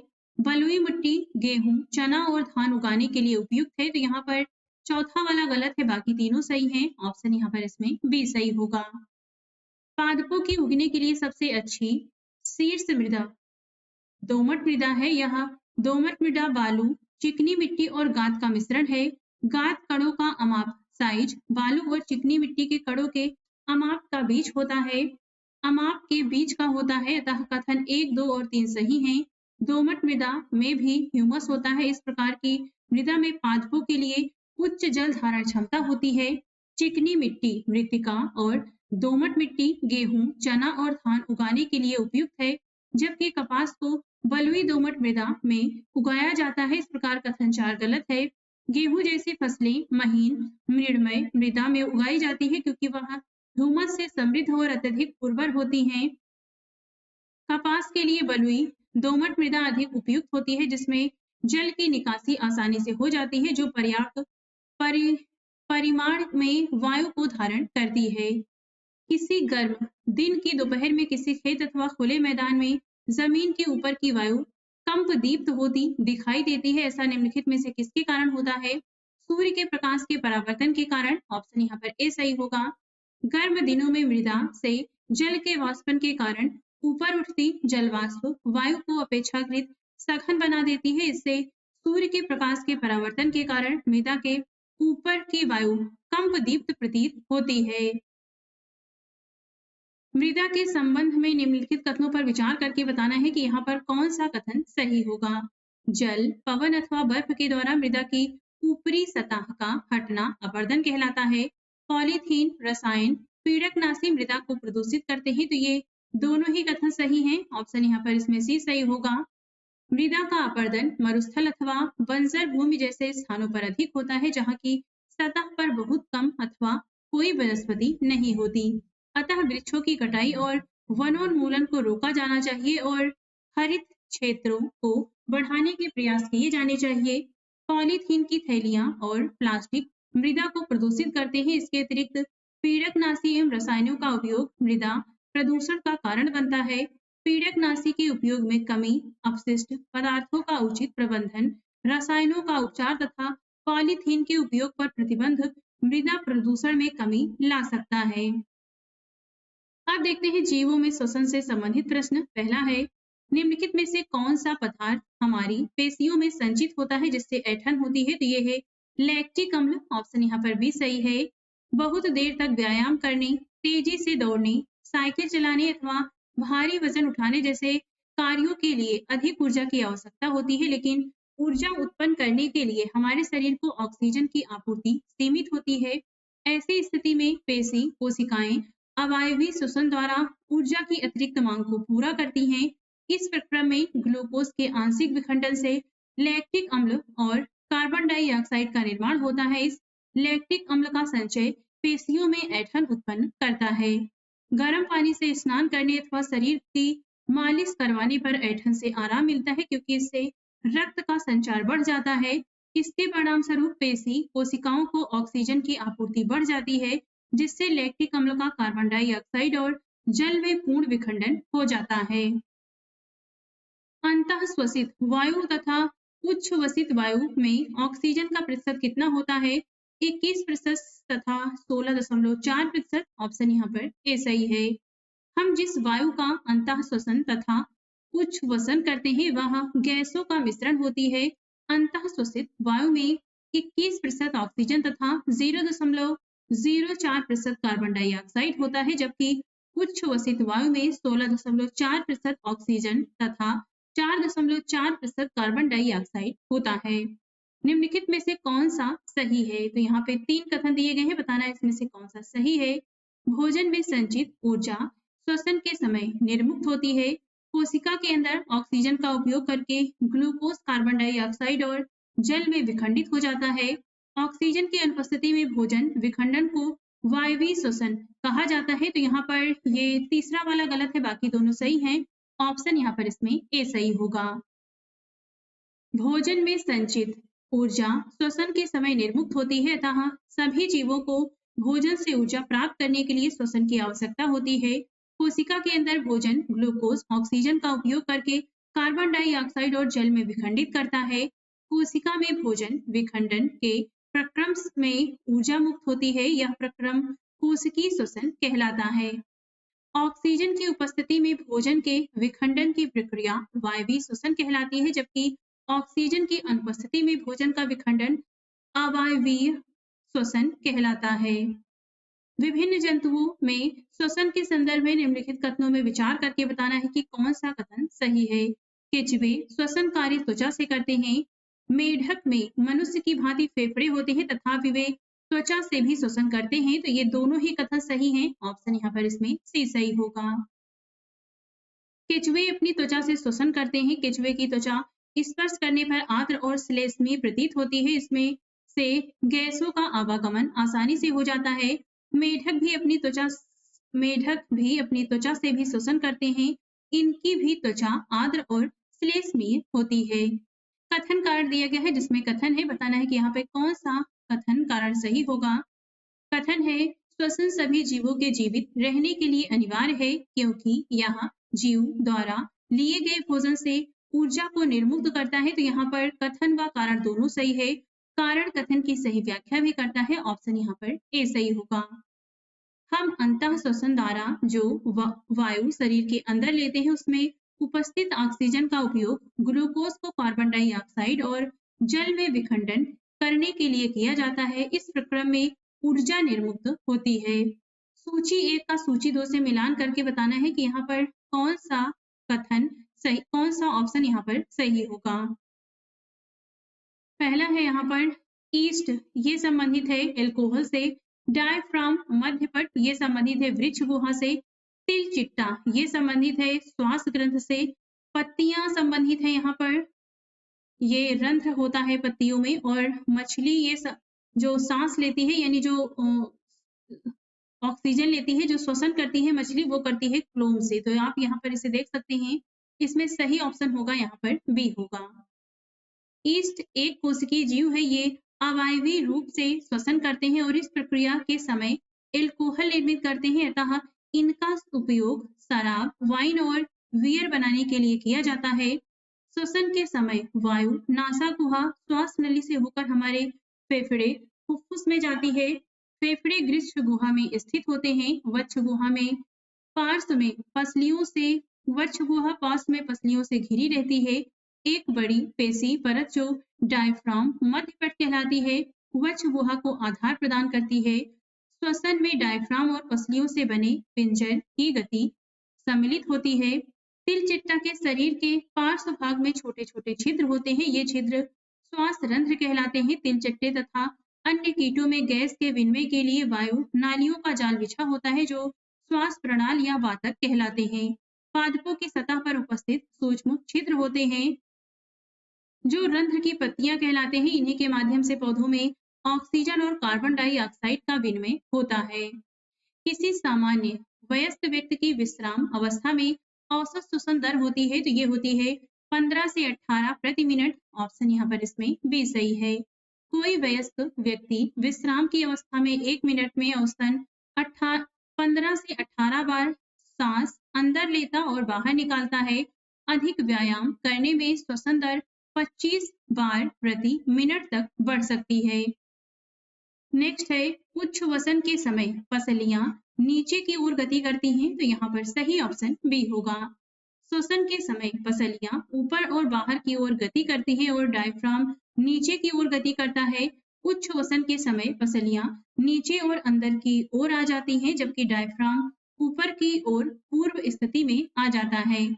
जंतुओं और पादप में परिवहन से संबंधित पहला प्रश्न है, निम्नलिखित पर विचार करके बताना है कि इनमें से रक्त किसका परिसंचरण करता है। तो रक्त पचे भोजन का परिसंचरण करता है, ऑक्सीजन और अपशिष्ट पदार्थ सभी का करता है। आंसर यहाँ पर डी होगा। रक्त वह तरल पदार्थ है जो हमारी वाहिनियों में प्रवाहित होता है। यह पचे हुए भोजन को क्षुद्र छोटी आंत से शरीर के अन्य भागों तक ले जाता है। फेफड़ों से ऑक्सीजन को भी रक्त ही शरीर की कोशिकाओं तक ले जाता है। शरीर की कोशिकाएं भी अपशिष्ट का उत्सर्जन करती हैं। रक्त शरीर में से ऐसे कई अपशिष्ट पदार्थों को बाहर निकलने के लिए उनका परिवहन भी करता है। मानव शरीर में उपस्थित हीमोग्लोबिन के संदर्भ में बताना है कि यहाँ पर कौन सा कथन सही होगा। हीमोग्लोबिन ऑक्सीजन को अपने साथ संयुक्त करके शरीर के सभी अंगों और कोशिकाओं तक इसका परिवहन करता है। हीमोग्लोबिन एक लाल रंग का वर्णक है जो ऑक्सीजन से संयुक्त होकर रक्त को लाल रंग प्रदान करता है। तो ये दोनों ही कथन सही हैं। ऑप्शन यहाँ पर इसमें सी सही होगा। हीमोग्लोबिन ऑक्सीजन को अपने साथ संयुक्त करके सभी शरीर के सभी अंगों में और अंततः सभी कोशिकाओं तक परिवहन करता है। हीमोग्लोबिन की कमी होने पर शरीर की सभी कोशिकाओं को कुशलतापूर्वक ऑक्सीजन प्रदान करना कठिन हो जाता है। हीमोग्लोबिन लाल रक्त कणिकाओं आरबीसी में उपस्थित एक लाल रंग का वर्णक होता है। हीमोग्लोबिन की उपस्थिति के कारण ही रक्त का रंग लाल होता है। श्वेत रक्त कोशिकाएं WBC अथवा कणिकाएं निम्नलिखित में से क्या कार्य करती हैं? रोगाणुओं का विनाश करती हैं। ऑप्शन यहाँ पर सी सही है। रक्त के तरल भाग को प्लाज्मा कहते हैं। रक्त कोशिकाएं कणिकाएं इनमें तैरती रहती हैं। ये कणिकाएं 3 प्रकार की होती हैं, लाल रक्त कणिकाएं, श्वेत रक्त कणिकाएं, पट्टिकाणु प्लेटलेट्स। लाल रक्त कणिकाएं ऑक्सीजन और कार्बन डाइऑक्साइड का परिवहन करती हैं। श्वेत रक्त कणिकाएं उन रोगाणुओं को नष्ट करती हैं जो शरीर में प्रवेश कर जाते हैं, जबकि रक्त का थक्का बनना पट्टिकाणुओं प्लेटलेट्स के कारण होता है। निम्नलिखित पर विचार करके बताना है कि उपर्युक्त में से कौन सा मानव शरीर के परिसंचरण तंत्र का हिस्सा नहीं है। तो इसमें शामिल है रक्त, हृदय, रक्त वाहिकाएं, वृक्क नहीं होता, तो यहाँ पर नहीं पूछा है, तो ऑप्शन यहाँ पर डी होगा। रक्त परिसंचरण की खोज विलियम हार्वे नामक एक अंग्रेज चिकित्सक ने किया था। रक्त वाहिकाएं एवं हृदय तीनों ही मानव शरीर के परिसंचरण तंत्र का हिस्सा हैं। रक्त ऑक्सीजन, पचे हुए भोजन व अपशिष्टों का परिवहन करता है। यह परिवहन रक्त वाहिकाओं के द्वारा होता है। शरीर में 2 प्रकार की रक्त वाहिनियां पाई जाती हैं, धमनी आर्टरी और सिरा। धमनियां हृदय से ऑक्सीजन समृद्ध रक्त को शरीर के सभी भागों में ले जाती हैं। चूंकि रक्त प्रवाह तेजी से और अधिक दबाव पर होता है, अतः वाहिकाओं की भित्तियां दीवार मोटी और प्रत्यास्थ होती हैं। सिराएं कार्बन डाइऑक्साइड समृद्ध रक्त को शरीर के सभी भागों से वापस हृदय में ले जाती हैं। सिराओं की भित्तियां अपेक्षाकृत पतली होती हैं। सिराओं में ऐसे वाल्व होते हैं जो रक्त को केवल हृदय की ओर ही प्रवाहित होने देते हैं। हृदय रक्त द्वारा पदार्थों के परिवहन के लिए पंप के रूप में कार्य करता है। वृक्क मानव शरीर के उत्सर्जन तंत्र का हिस्सा है, न कि परिसंचरण तंत्र का। चिकित्सक हृदय स्पंद को मापने के लिए निम्नलिखित में से किस यंत्र का उपयोग करते हैं? स्टेथोस्कोप। ऑप्शन यहाँ पर ए सही होगा। हृदय 4 कक्षों में बटा होता है। हृदय के कक्ष की भित्तियां पेशियों की बनी होती हैं। ये पेशियां लयबद्ध रूप से संकुचन और विश्रांति करती है, जो हृदय स्पंद हार्ट बीट कहलाता है। चिकित्सक हृदय स्पंद को मापने के लिए स्टेथोस्कोप का प्रयोग करते हैं, जो हृदय स्पंद की ध्वनि को आवर्धित कर देता है। पेसमेकर हृदय गति के कम हो जाने पर उसे सामान्य स्थिति में लाने हेतु प्रयोग होने वाला उपकरण है। इलेक्ट्रोकार्डियोग्राफ ECG का प्रयोग संकुचन एवं विश्रांति के समय उत्पन्न विद्युत वाहक बल को मापने तथा हृदय के किसी अन्य प्रकार के विकार का पता लगाने के लिए होता है। इंसेफेलोग्राफ ईईजी का प्रयोग मस्तिष्क में होने वाली विद्युत क्रियाओं को निरूपित करने तथा मस्तिष्क संबंधी रोगों का निरूपण करने के लिए किया जाता है। निम्नलिखित पर विचार करके बताना है कि इनमें से किसमें कोई परिसंचरण तंत्र नहीं पाया जाता। तो मछली में होता है, हाइड्रा स्पंज में नहीं होता। यहाँ पर ऑप्शन सी सही होगा, 2 और 3। हाइड्रा और स्पंजों जैसे कुछ जंतुओं में कोई परिसंचरण तंत्र नहीं पाया जाता। जिस जल में वे रहते हैं वही उनके शरीर में प्रवेश करके उनके भोजन और ऑक्सीजन की आपूर्ति कर देता है। जब जल बाहर निकलता है तो वह अपने साथ कार्बन डाइऑक्साइड और अपशिष्ट पदार्थों को भी ले आता है। अतः परिसंचरण हेतु रक्त के समान तरल की आवश्यकता इन्हें नहीं होती। सामान्यतः मछलियों में परिसंचरण तंत्र पाया जाता है। अपोह डायलिसिस की विधि निम्नलिखित में से किसके एक्सपायरी हो जाने की स्थिति में प्रयोग में लाई जाती है? वृक्क के। ऑप्शन यहाँ पर बी सही है। वृक्क का मुख्य कार्य रक्त को छानने का होता है। अपोह की विधि का प्रयोग वृक्क के एक्सपायरी हो जाने की स्थिति में किया जाता है। इस विधि में कृत्रिम वृक्क द्वारा रक्त को नियमित रूप से छाना जाता है। वृक्क मानव शरीर के उत्सर्जन तंत्र का महत्वपूर्ण हिस्सा है।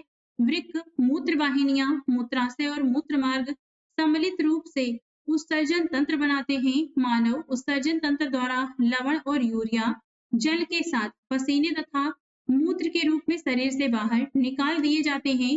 शरीर से निकलने वाला पसीना शरीर से हानिकारक तत्वों को बाहर निकालने के साथ साथ शरीर को ठंडा बनाए रखने में भी सहायता करता है। कुछ जंतुओं के शरीर से अपशिष्ट रसायनों के निष्कासन के संदर्भ में निम्नलिखित कथनों पर विचार करके बताना है कि कौन सा सही है। मछली कोशिका के अपशिष्ट उत्पादों को अमोनिया के रूप में उत्सर्जित करती है। सर्प अपने शरीर से अपशिष्ट के रूप में नाइट्रिक अम्ल का उत्सर्जन करता है। तो दूसरा वाला गलत है, केवल पहला सही है। ऑप्शन यहाँ पर ए होगा। जंतुओं के शरीर में रसायनों के निष्कासन की विधि जल की उपलब्धता पर निर्भर करती है। मछली जैसे जलीय जंतु कोशिका के अपशिष्ट उत्पादों को अमोनिया के रूप में उत्सर्जित करते हैं जो सीधे जल में घुल जाती है। पक्षी, छिपकली, सर्प जैसे कुछ जंतु अपने शरीर से अपशिष्ट पदार्थों का उत्सर्जन अर्ध घन सेमी सॉलिड पदार्थ के रूप में करते हैं। ये पदार्थ यूरिक अम्ल होता है जो मुख्यतः सफेद रंग का यौगिक है। मानव द्वारा उत्सर्जित अपशिष्ट पदार्थों में यूरिया प्रमुख है। यहाँ पर सूची 1 का सूची 2 से मिलान करके बताना है कि कौन सा सही होगा। सूची 1 में यहाँ पे पौधों के भाग दिए गए हैं। सूची 1 में पौधों के भाग दिए गए हैं, सूची 2 में उनके कार्य हैं। पहला है रंध्र। रंध्र का क्या कार्य होता है? तो ये वाष्पोत्सर्जन के लिए होता है।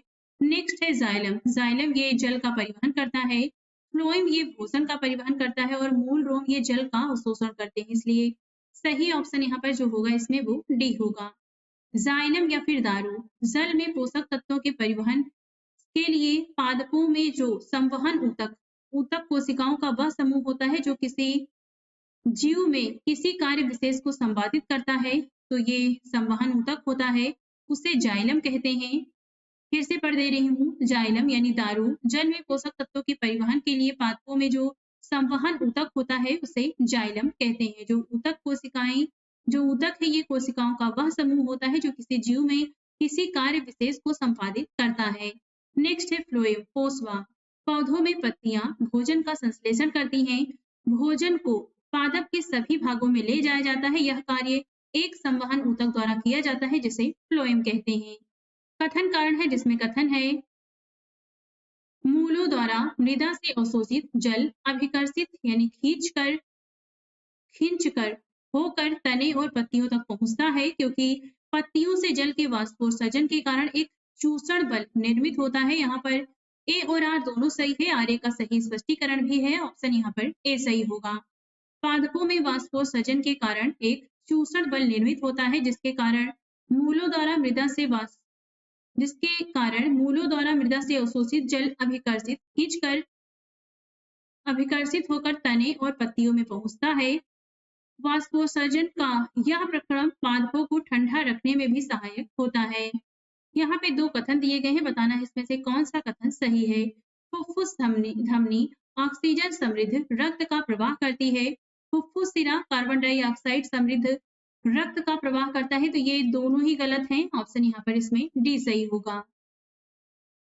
फुफ्फुसधर्मी कार्बन डाइऑक्साइड समृद्ध हृदय को सॉरी फुफ्फुसधर्मी कार्बन डाइऑक्साइड समृद्ध रक्त को हृदय से यह फेफड़ों में ले जाती है। फुफ्फुस सिरा ऑक्सीजन समृद्ध रक्त को फेफड़ों से हृदय में लाती है।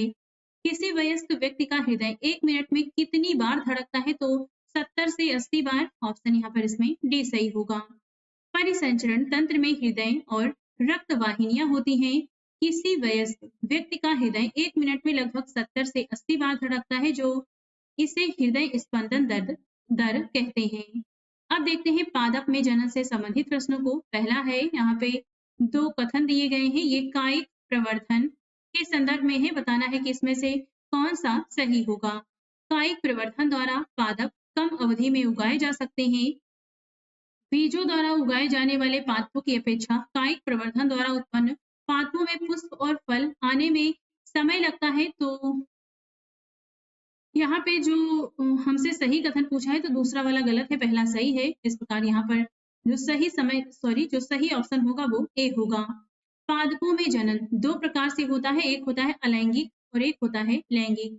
अलैंगिक जनन की कुछ विधियां खंडन, मुकुलन, बीजाणु निर्माण और कायिक प्रवर्धन है।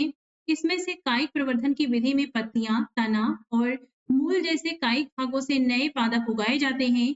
कायिक प्रवर्धन द्वारा पादप कम अवधि में उगाए जा सकते हैं। साथ ही बीजों द्वारा उगाए जाने वाले पादपों की अपेक्षा कायिक प्रवर्धन द्वारा उत्पन्न पादपों में पुष्प और फल कम अवधि में ही आ जाते हैं। तो यहाँ पर जैसे गुलाब का पेड़ आपने देखा होगा। नेक्स्ट है कथन कारण, जिसमें कथन है कायिक प्रवर्धन में नए पादप जनक पादप की प्रतिलिपि होते हैं, क्योंकि कायिक प्रवर्धन में नए पादप एक ही जनक द्वारा उत्पन्न होते हैं। तो यहाँ पर ए और आर दोनों सही है। आर ए का सही स्पष्टीकरण भी है, इसलिए सही ऑप्शन यहाँ पर ए होगा। कायिक प्रवर्धन में नए पादप जनक पादप की यथार्थ प्रतिलिपि होते हैं, क्योंकि वे एक ही जनक द्वारा उत्पन्न होते हैं। इसके विपरीत लैंगिक जनन द्वारा उत्पन्न होने वाले पादप में माता पिता जनक दोनों के गुण होते हैं।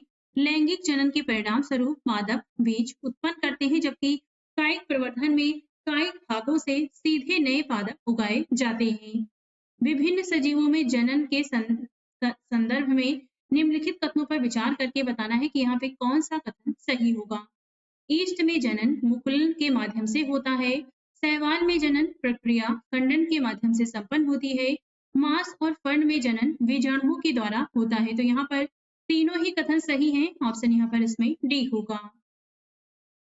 ईस्ट एक कोशिक जीव है, जिसमें जनन मुकुलम की प्रक्रिया द्वारा होता है। मुकुलन में ईस्ट कोशिका से छोटा मुकुल कली बाहर निकलता है और अपनी जनक कोशिका से विलग होकर नई ईस्ट बनाता है। शैवाल में जनन प्रक्रिया खंडन विखंडन के माध्यम से संपन्न होती है। इस प्रक्रिया में शैवाल जैसे स्पाइरोगाइरा 2 या अधिक खंडों में विखंडित हो जाते हैं। ये खंड अथवा टुकड़े नए जीवों के रूप में वृद्धि करते हैं। मांस और फर्ण जैसे पादपों में जनन बीजाणुओं द्वारा होता है। मांस और फर्ण जैसे पादपों में जनन ये बीजाणुओं द्वारा होता है। बीजाणु अलैंगिक जनन ही करते हैं। ये वायु द्वारा एक स्थान से दूसरे स्थान पर ले जाए जाते हैं। एक लिंगी पुष्प के संदर्भ में निम्नलिखित कथनों पर विचार करके बताना है कि कौन सा यहाँ पर सही होगा।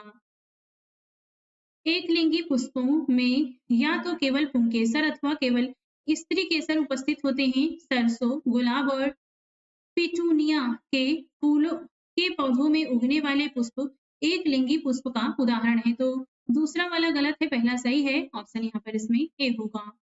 ऐसे पुष्प जिनमें या तो केवल पुंकेसर अथवा केवल स्त्री केसर उपस्थित होते हैं एक लिंगी पुष्प कहलाते हैं, जबकि जिन पुष्पों में पुंकेसर और स्त्री केसर दोनों ही होते हैं वे द्विलिंगी पुष्प कहलाते हैं। मक्का, पपीता और ककड़ी या खीरे के पौधे में एक लिंगी पुष्प होते हैं, जबकि सरसों, गुलाब, पिटूनिया के पौधे में उगने वाले पुष्प द्विलिंगी पुष्प का उदाहरण है। पादपों में परागण के संदर्भ में निम्नलिखित कथनों पर विचार करके बताना है कि यहाँ पर कौन सा कथन सही होगा। परागण के अंतर्गत पराग कणों का स्थानांतरण पराग कोश से पुष्प के वर्तिकाग्र पर होता है। दूसरा है जहां स्वपरागण के अंतर्गत पराग कणों का स्थानांतरण पराग कोश से उसी पादप के किसी अन्य पुष्प के वर्तिकाग्र पर होता है। वहीं पर पराग में पराग कणों का स्थानांतरण उसी प्रकार के किसी अन्य पादप पुष्प के वर्तिकाग्र पर होता है। तो यहाँ पे हमसे सही कथन पूछा है, तो जो पहला वाला है ये सही है, जो दूसरा वाला गलत है, इसलिए यहाँ पर सही ऑप्शन ए होगा। पुष्पों में उपस्थित परागकण हल्के होते हैं, जो वायु, जल अथवा कीटों द्वारा एक स्थान से दूसरे स्थान तथा एक पुष्प से दूसरे पुष्प पर ले जाए जाते हैं। इन परागकणों का परागकोश से पुष्प के वर्तिकाग्र पर स्थानांतरण परागकण कहलाता है। यदि परागकण उसी पुष्प के वर्तिकाग्र पर गिरते हैं तो इसे स्वपरागकण कहते हैं, परंतु जब पुष्प के परागकण उसी पादप के किसी अन्य पुष्प अथवा उसी प्रकार के दूसरे पादप के किसी पुष्प के वर्तिकाग्र पर गिरते हैं तो इसे पर परागण कहते हैं। निम्नलिखित कथनों पर विचार करके बताना है कि इसमें से कौन सा कथन यहाँ पर सही होगा। पहला कथन है, पादप का जनन भाग तना होता है। नर और मादा युग्मक के युग्मन का प्रक्रम परागण कहलाता है। परिपक्व होने पर अंडाशय फल में विकसित हो जाता है। डबल रोटी का फफूंद बीजाणु उत्पन्न करने वाला एक पादप जीव होता है। तो यहाँ पर जो तीसरा और चौथा कथन है ये सही है, पहला दूसरा गलत है, इसलिए सही ऑप्शन यहाँ पर इसमें डी होगा। पादप का जनन भाग पुष्प होता है, इस कारण पहला कथन गलत है। नर और मादा युग्मक के युग्मन का प्रक्रम निषेचन कहलाता है, इस प्रकार दूसरा कथन भी गलत है। 3 और 4 सही है। गति एवं समय से संबंधित पहला प्रश्न है, निम्नलिखित में से कौन सा एक उपकरण वाहन द्वारा तय की गई दूरी मापता है? तो यह है ओडोमीटर, ऑप्शन ए सही होगा। जो उपकरण वाहन द्वारा तय की गई दूरी मापता है उसे ओडोमीटर या पथमापी कहते हैं। स्पीडोमीटर का प्रयोग वाहनों की चाल मापने के लिए होता है। एक्सीलरोमीटर वाहन की चाल की वृद्धि दर मापने का यंत्र है। अल्टीमीटर से विमानों की ऊंचाई मापी जाती है। चाल का मूल मात्रा क्या होता है? मीटर प्रति सेकंड, ऑप्शन डी सही होगा। यहाँ पर किसी वस्तु की चाल उसके द्वारा तय की गई दूरी को उस दूरी को चलने में लिए गए समय से विभाजित करने पर प्राप्त होती है। इसका मूल मात्रक मीटर प्रति सेकंड है। विद्युत धारा एवं इसके प्रभाव से संबंधित पहला प्रश्न है, किसी तार में विद्युत धारा प्रवाहित करने पर विभिन्न प्रभाव होते हैं। इन प्रभावों के संदर्भ में निम्नलिखित कथनों पर विचार करके बताना है कि कौन सा सही है। किसी तार में विद्युत धारा प्रवाहित करने पर वह तार तप्त हो जाता है। किसी तार में विद्युत धारा प्रवाहित करने पर वह तार चुंबक की भांति व्यवहार करता है। तो ये दोनों ही कथन सही हैं, ऑप्शन यहाँ पर सी सही होगा। जब किसी तार में विद्युत धारा प्रवाहित की जाती है तो वह तप्त हो जाता है, इसे विद्युत धारा का तापी प्रवाह कहते हैं। जब किसी तार में विद्युत धारा प्रवाहित की जाती है तो वह तार चुंबक की भांति व्यवहार करता है, इसे विद्युत धारा का चुंबकीय प्रभाव कहते हैं। वैज्ञानिक हैंस क्रिश्चियन अर्नेस्ट ऐसे पहले व्यक्ति थे जिन्होंने विद्युत धारा के इस चुंबकीय प्रभाव को देखा था। विद्युत फ्यूज के संबंध में निम्नलिखित कथनों पर विचार करके बताना है कि कौन सा सही है। इनका उपयोग लघु पतन, शॉर्ट सर्किट रोकने हेतु होता है। सुरक्षा मानक से उच्च विद्युत धारा के प्रवाहित होने से विद्युत फ्यूज के तार पिघल जाते हैं। तो यहाँ पर दोनों ही कथन सही हैं, ऑप्शन यहाँ पर सी सही होगा। कुछ विशेष पदार्थों के बने तारों में से जब उच्च विद्युत धारा प्रवाहित होती है तो वे गर्म होने से पिघलकर टूट जाते हैं। इन पदार्थों का उपयोग विद्युत फ्यूज के निर्माण में किया जाता है, जो विद्युत परिपथ को क्षति तथा आग से बचाते हैं। थॉमस अल्वा एडिसन के संबंध में निम्नलिखित कथनों पर विचार करके बताना है कि कौन सा सही है। थॉमस अल्वा एडिसन ब्रिटेन के वैज्ञानिक थे। थॉमस अल्वा एडिसन ने विद्युत बल्ब, ग्रामोफोन, चलचित्र कैमरा तथा कार्बन प्रेषक का आविष्कार किया था। तो यहाँ पर सही कथन पूछा है, दूसरा वाला सही है, पहला गलत है, इसलिए सही ऑप्शन यहाँ पर बी होगा। थॉमस अल्वा एडिसन संयुक्त राज्य अमेरिका के वैज्ञानिक थे। इनका समय है 1847 से 1931 ईस्वी। इन्होंने विद्युत बल्ब, ग्रामोफोन, चलचित्र कैमरा तथा कार्बन प्रेषक सहित लगभग 1300 आविष्कार किए थे। अब देखते हैं प्रकाश से संबंधित प्रश्न। पहला यहाँ पे प्रश्न है, समतल दर्पण के संदर्भ में बताना है कौन सा कथन यहाँ पर सही है। समतल दर्पण द्वारा बना प्रतिबिंब सीधा, आभासी तथा बिंब के आकार का होता है। समतल दर्पण द्वारा बने प्रतिबिंब में बिंब का वाम भाग प्रतिबिंब के दक्षिण भाग की भांति दिखाई देता है तथा बिंब का दक्षिण भाग प्रतिबिंब के वाम भाग की भांति दिखाई देता है। तो ये दोनों ही कथन समतल दर्पण के बारे में सही है, इसलिए सही ऑप्शन यहाँ पर सी होगा। जो प्रतिबिंब किसी पर्दे पर प्राप्त नहीं किया जा सकता उसे आभासी प्रतिबिंब कहते हैं। समतल दर्पण द्वारा बना प्रतिबिंब सीधा आभासी तथा बिंब के समान आकार का बनता है। प्रतिबिंब दर्पण के पीछे उतनी ही दूरी पर बनता है जितनी की दर्पण से बिंब की दूरी होती है।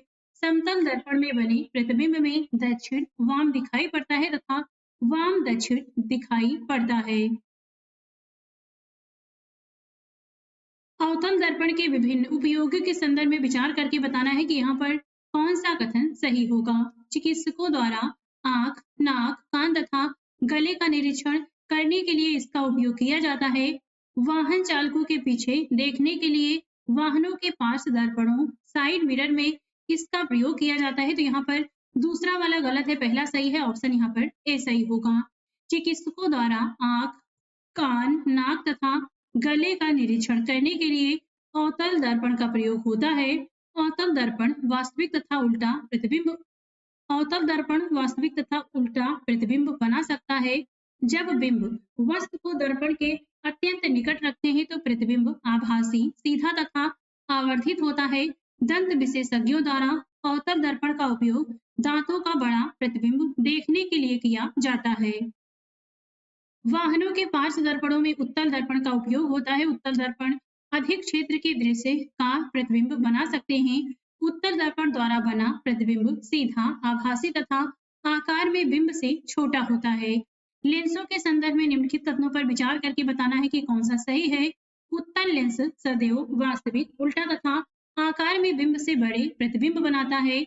अवतल लेंस सदैव आभासी, सीधा तथा आकार में बिंब से छोटा प्रतिबिंब बनाता है। तो यहाँ पर जो पहला वाला कथन है ये गलत है, दूसरा वाला सही है, इसलिए सही ऑप्शन यहाँ पर इसमें बी होगा। उत्तल लेंस वास्तविक तथा उल्टा प्रतिबिंब बनाता है, परंतु जब बिंब लेंस के अत्यंत निकट रखा जाता है तो बनने वाला प्रतिबिंब आभासी, सीधा तथा आवर्धित होता है। उत्तल लेंस को आवर्धन लेंस की तरह भी उपयोग में लाया जाता है। सामान्यतः उत्तल लेंस उस पर पड़ने वाले आपतित प्रकाश को अभिसारित अंदर की ओर मोड़ना यानी कर देता है, इसलिए इसे अभिसारी लेंस भी कहते हैं। अवतल लेंस सदैव आभासी, सीधा तथा आकार में बिंब से छोटा प्रतिबिंब बनाता है। अवतल लेंस उस पर आपतित प्रकाश को अपसारित बाहर की ओर मोड़ता है, अतः इसे अपसारी लेंस कहते हैं। यहाँ पर दो कथन दिए गए हैं, बताना है इनमें से कौन सा कथन सही है। श्वेत प्रकाश 7 वर्णों का मिश्रण है। इंद्रधनुष भी 7 वर्णों से मिलकर बना होता है। तो यहाँ पर दोनों ही कथन सही हैं, ऑप्शन यहाँ पर इसमें सी सही होगा। लाल, नारंगी, पीला, हरा, नीला, जामुनी तथा बैगनी मोटे तौर पर इन्हीं वर्णों का मिश्रण श्वेत प्रकाश होता है, जो हमें सूर्य के प्रकाश से बने इंद्रधनुष या प्रिज्म के माध्यम से नजर आते हैं। जल एक बहुमूल्य साधन, इससे संबंधित पहला प्रश्न है, विश्व जल दिवस कब मनाया जाता है? तो ये मनाया जाता है 22 मार्च को, ऑप्शन ए सही होगा। प्रतिवर्ष 22 मार्च का दिन हर व्यक्ति का जल संरक्षण के महत्व की ओर ध्यान आकर्षित करने के लिए विश्व जल दिवस के रूप में मनाया जाता है। पृथ्वी की सतह का लगभग 71% भाग जल से ढका है, परंतु उपयोग के लिए उपलब्ध अलवण जल, ताजा जल पृथ्वी पर उपलब्ध जल की कुल मात्रा का 1% से भी कम, लगभग 0.006% है। इस विषय पर जागरूकता के लिए संयुक्त राष्ट्र संघ द्वारा 2003 को अंतरराष्ट्रीय अलवण जल वर्ष मनाया गया था। निम्नलिखित कथनों में से बताना है कि यहाँ पर कौन सा कथन सही है, कौन सा कारक बताना है जो जल की कमी हेतु उत्तरदायी है। तो ये होता है औद्योगिकरण में वृद्धि, बढ़ती जनसंख्या, जल संसाधनों का कुप्रबंधन, ये तीनों ही कारण जल की कमी हेतु उत्तरदायी हैं, इसलिए सही ऑप्शन यहाँ पर डी होगा। उद्योगों की तेजी से वृद्धि, बढ़ती हुई जनसंख्या, सिंचाई की बढ़ती आवश्यकताएं और कुप्रबंधन जल की कमी के कुछ कारण हैं। निम्नलिखित में से कौन सी सिंचाई व्यवस्था सर्वाधिक मितव्ययी है? तो ये होता है बूंद सिंचाई, ऑप्शन यहाँ पर डी सही है। किसान भी अपने खेत में जल का उपयोग मितव्ययता से करना चाहते हैं। बूंद यानी ड्रिप सिंचाई व्यवस्था एक मितव्ययी सिंचाई व्यवस्था है। इसमें कम व्यास के पाइपों द्वारा पौधे को पानी देने की तकनीक है जो सीधे उनकी जड़ों तक जल पहुंचाती है। यहाँ पे 4 कथन दिए गए हैं, बताना है इसमें से सही कौन-सा है। तो 3 गलत है, यहाँ पढ़ लीजिएगा, चौथा वाला सही है। विश्व में जल की कुल मात्रा नियत है, तो ये डी वाला सही है, बाकी आप पढ़ लीजिएगा। जल चक्र द्वारा परिचक्रण के दौरान जल किसकी तीनों आवश्यकताओं अर्थात ठोस, ध्रुवों पर हिमनद, द्रव, महासागर, नदी, झील, भौम जल में और गैस, वायु में जल वाष्प में से किसी एक अवस्था में पृथ्वी पर कहीं भी पाया जा सकता है। जल का उसकी तीनों अवस्थाओं के बीच सतत चक्रण द्वारा पृथ्वी पर जल की कुल मात्रा स्थिर बनी रहती है। अब देखते हैं चैप्टर 17 वन हमारी जीवन रेखा से संबंधित प्रश्न। पहला प्रश्न है, इसमें बताना है कि कौन सा खाद्य श्रृंखला सही क्रम में है। तो यहाँ पर जो घास होती है, इस घास को कीड़े खाते हैं, कीड़ों को मेढक खाते हैं, मेढक को सर्प खा जाता है और सर्प को गरुड़ खा जाता है। तो यहाँ पर जो सही श्रृंखला होगी खाद्य की वो ए होगी। सभी जीव चाहे वे शाक पक्षी हों अथवा मांस पक्षी अंततः भोजन के लिए पादपों पर ही निर्भर होते हैं, क्योंकि जो जंतु पादपों का भोजन करते हैं उन्हें अक्सर अन्य जंतुओं द्वारा भोजन के रूप में खा लिया जाता है और इस प्रकार यह क्रम चलता रहता है। इस क्रम को ही खाद्य श्रृंखला कहा जाता है। घास को कीटों द्वारा खा लिया जाता है जिन्हें मेढक खा लेते हैं, मेढक को सर्प और सर्प को गरुड़ खा लेता है। अपघटकों के संदर्भ में बताना है कौन सा कथन यहाँ पर सही है। ये मृत पादपों और जंतु ऊतकों को ह्यूमस में परिवर्तित कर देते हैं। ये वन में उगने वाले पादपों के लिए पोषक तत्वों की आपूर्ति को बनाए रखने में सहायक होते हैं। तो ये दोनों ही कथन अपघटक के बारे में सही है, इसलिए सही ऑप्शन यहाँ पर सी होगा। अपघटक ऐसे सूक्ष्म जीव हैं जो मृदा के भीतर रहते हैं तथा मृत पादपों और जंतु ऊतकों को खाते हैं। ये उन्हें एक गहरे हरे रंग के पदार्थ में परिवर्तित कर देते हैं जिसे ह्यूमस कहते हैं। ह्यूमस पादपों के लिए पोषक के रूप में काम करता है तथा अपघटक वन में उगने वाले पादपों के लिए पोषक तत्वों की आपूर्ति को बनाए रखने में सहायक होते हैं। निम्नलिखित में से कौन सा वक्तव्य सही नहीं है, बताना है। वन मृदा को अपरदन से बचाते हैं।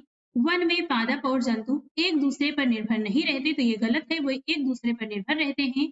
ये बी वाला गलत है। वन जलवायु और जल चक्र को प्रभावित करते हैं। मृदा वनों की वृद्धि और पुनर्जनन में सहायक होती है, तो बी वाला गलत है, बाकी सभी सही है। वन में अनेक खाद्य श्रृंखलाएं पाई जाती है। यदि किसी एक खाद्य श्रृंखला में कोई विघ्न पड़ता है तो यह अन्य श्रृंखलाओं को प्रभावित करता है। वन का प्रत्येक भाग अन्य भागों पर निर्भर होता है। यदि हम वन के किसी घटक जैसे वृक्ष को अलग कर दें तो इससे अन्य सभी घटक प्रभावित होते हैं। अब देखते हैं अपशिष्ट जल की कहानी से संबंधित प्रश्न। पहला प्रश्न है, यहाँ पर 2 कथन दिए गए हैं, बताना है इसमें से कौन सा कथन सही है। ये किसके बारे में है, तो ये देख लेते हैं पहले। आपंक और बायोगैस अपशिष्ट जल उपचार के सह उत्पाद है। इन सह उत्पाद के उपयोग के संदर्भ में बताना है कौन सा कथन सही है। अपशिष्ट जल उपचार के प्रक्रम में उत्पन्न आपंक का उपयोग खाद के रूप में किया जाता है। अपशिष्ट जल उपचार के प्रक्रम में उत्पन्न होने वाली बायोगैस जैव गैस का उपयोग ईंधन के रूप में अथवा विद्युत उत्पादन के लिए किया जा सकता है। तो ये दोनों ही कथन सही हैं, इसलिए सही ऑप्शन यहाँ पर सी होगा। अपशिष्ट जल उपचार के दौरान उत्पन्न आपंक का उपयोग खाद के रूप में किया जाता है, जिससे कार्बनिक पदार्थ और पोषक तत्व पुनः मृदा में वापस चले जाते हैं। क्लोरीन एवं ओजोन जैसे रसायनों का प्रयोग जल को रोगाणु रहित करने के लिए होता है। इस प्रक्रम में उत्पन्न होने वाली बायोगैस का उपयोग ईंधन के रूप में किया जाता है, साथ ही इसका उपयोग विद्युत उत्पादन के लिए भी किया जाता है। कृमि प्रसंस्करण शौचालय के संदर्भ में विचार करके बताना है कि यहाँ पर कौन सा कथन इसमें से सही होगा। ये जो कृमि प्रसंस्करण शौचालय है, इसमें मानव मल को केंचुओं द्वारा उपचारित किया जाता है। इसके मल में जल की बहुत अधिक मात्रा की आवश्यकता होती है। मानव मल पूर्णतः कृमि केंचुओं में परिवर्तित हो जाता है जो मृदा के लिए अति समृद्ध पोषक हैं। तो ये दूसरा वाला गलत है, बाकी सही है दोनों, तो इसलिए सही ऑप्शन यहाँ पर बी होगा। भारत में कृमि प्रसंस्करण शौचालय की रूपरेखा का परीक्षण किया गया है, जिसमें मानव मल को केंचुओं द्वारा उपचारित किया जाता है। यह तकनीक मानव मल के सुरक्षित प्रसंस्करण के लिए आदर्श सिद्ध हो सकती है, क्योंकि इससे इसके उपयोग में जल की बहुत कम मात्रा की आवश्यकता होती है। इस शौचालय का संचालन बहुत सरल और स्वच्छतापूर्ण है। इसमें मानव मल पूर्णतः कृमि केकों में परिवर्तित हो जाता है, जो मृदा के लिए बहुत समृद्ध पोषक का कार्य करते हैं। नेक्स्ट वीडियो में हम क्लास 8 से संबंधित प्रश्नों को देखेंगे।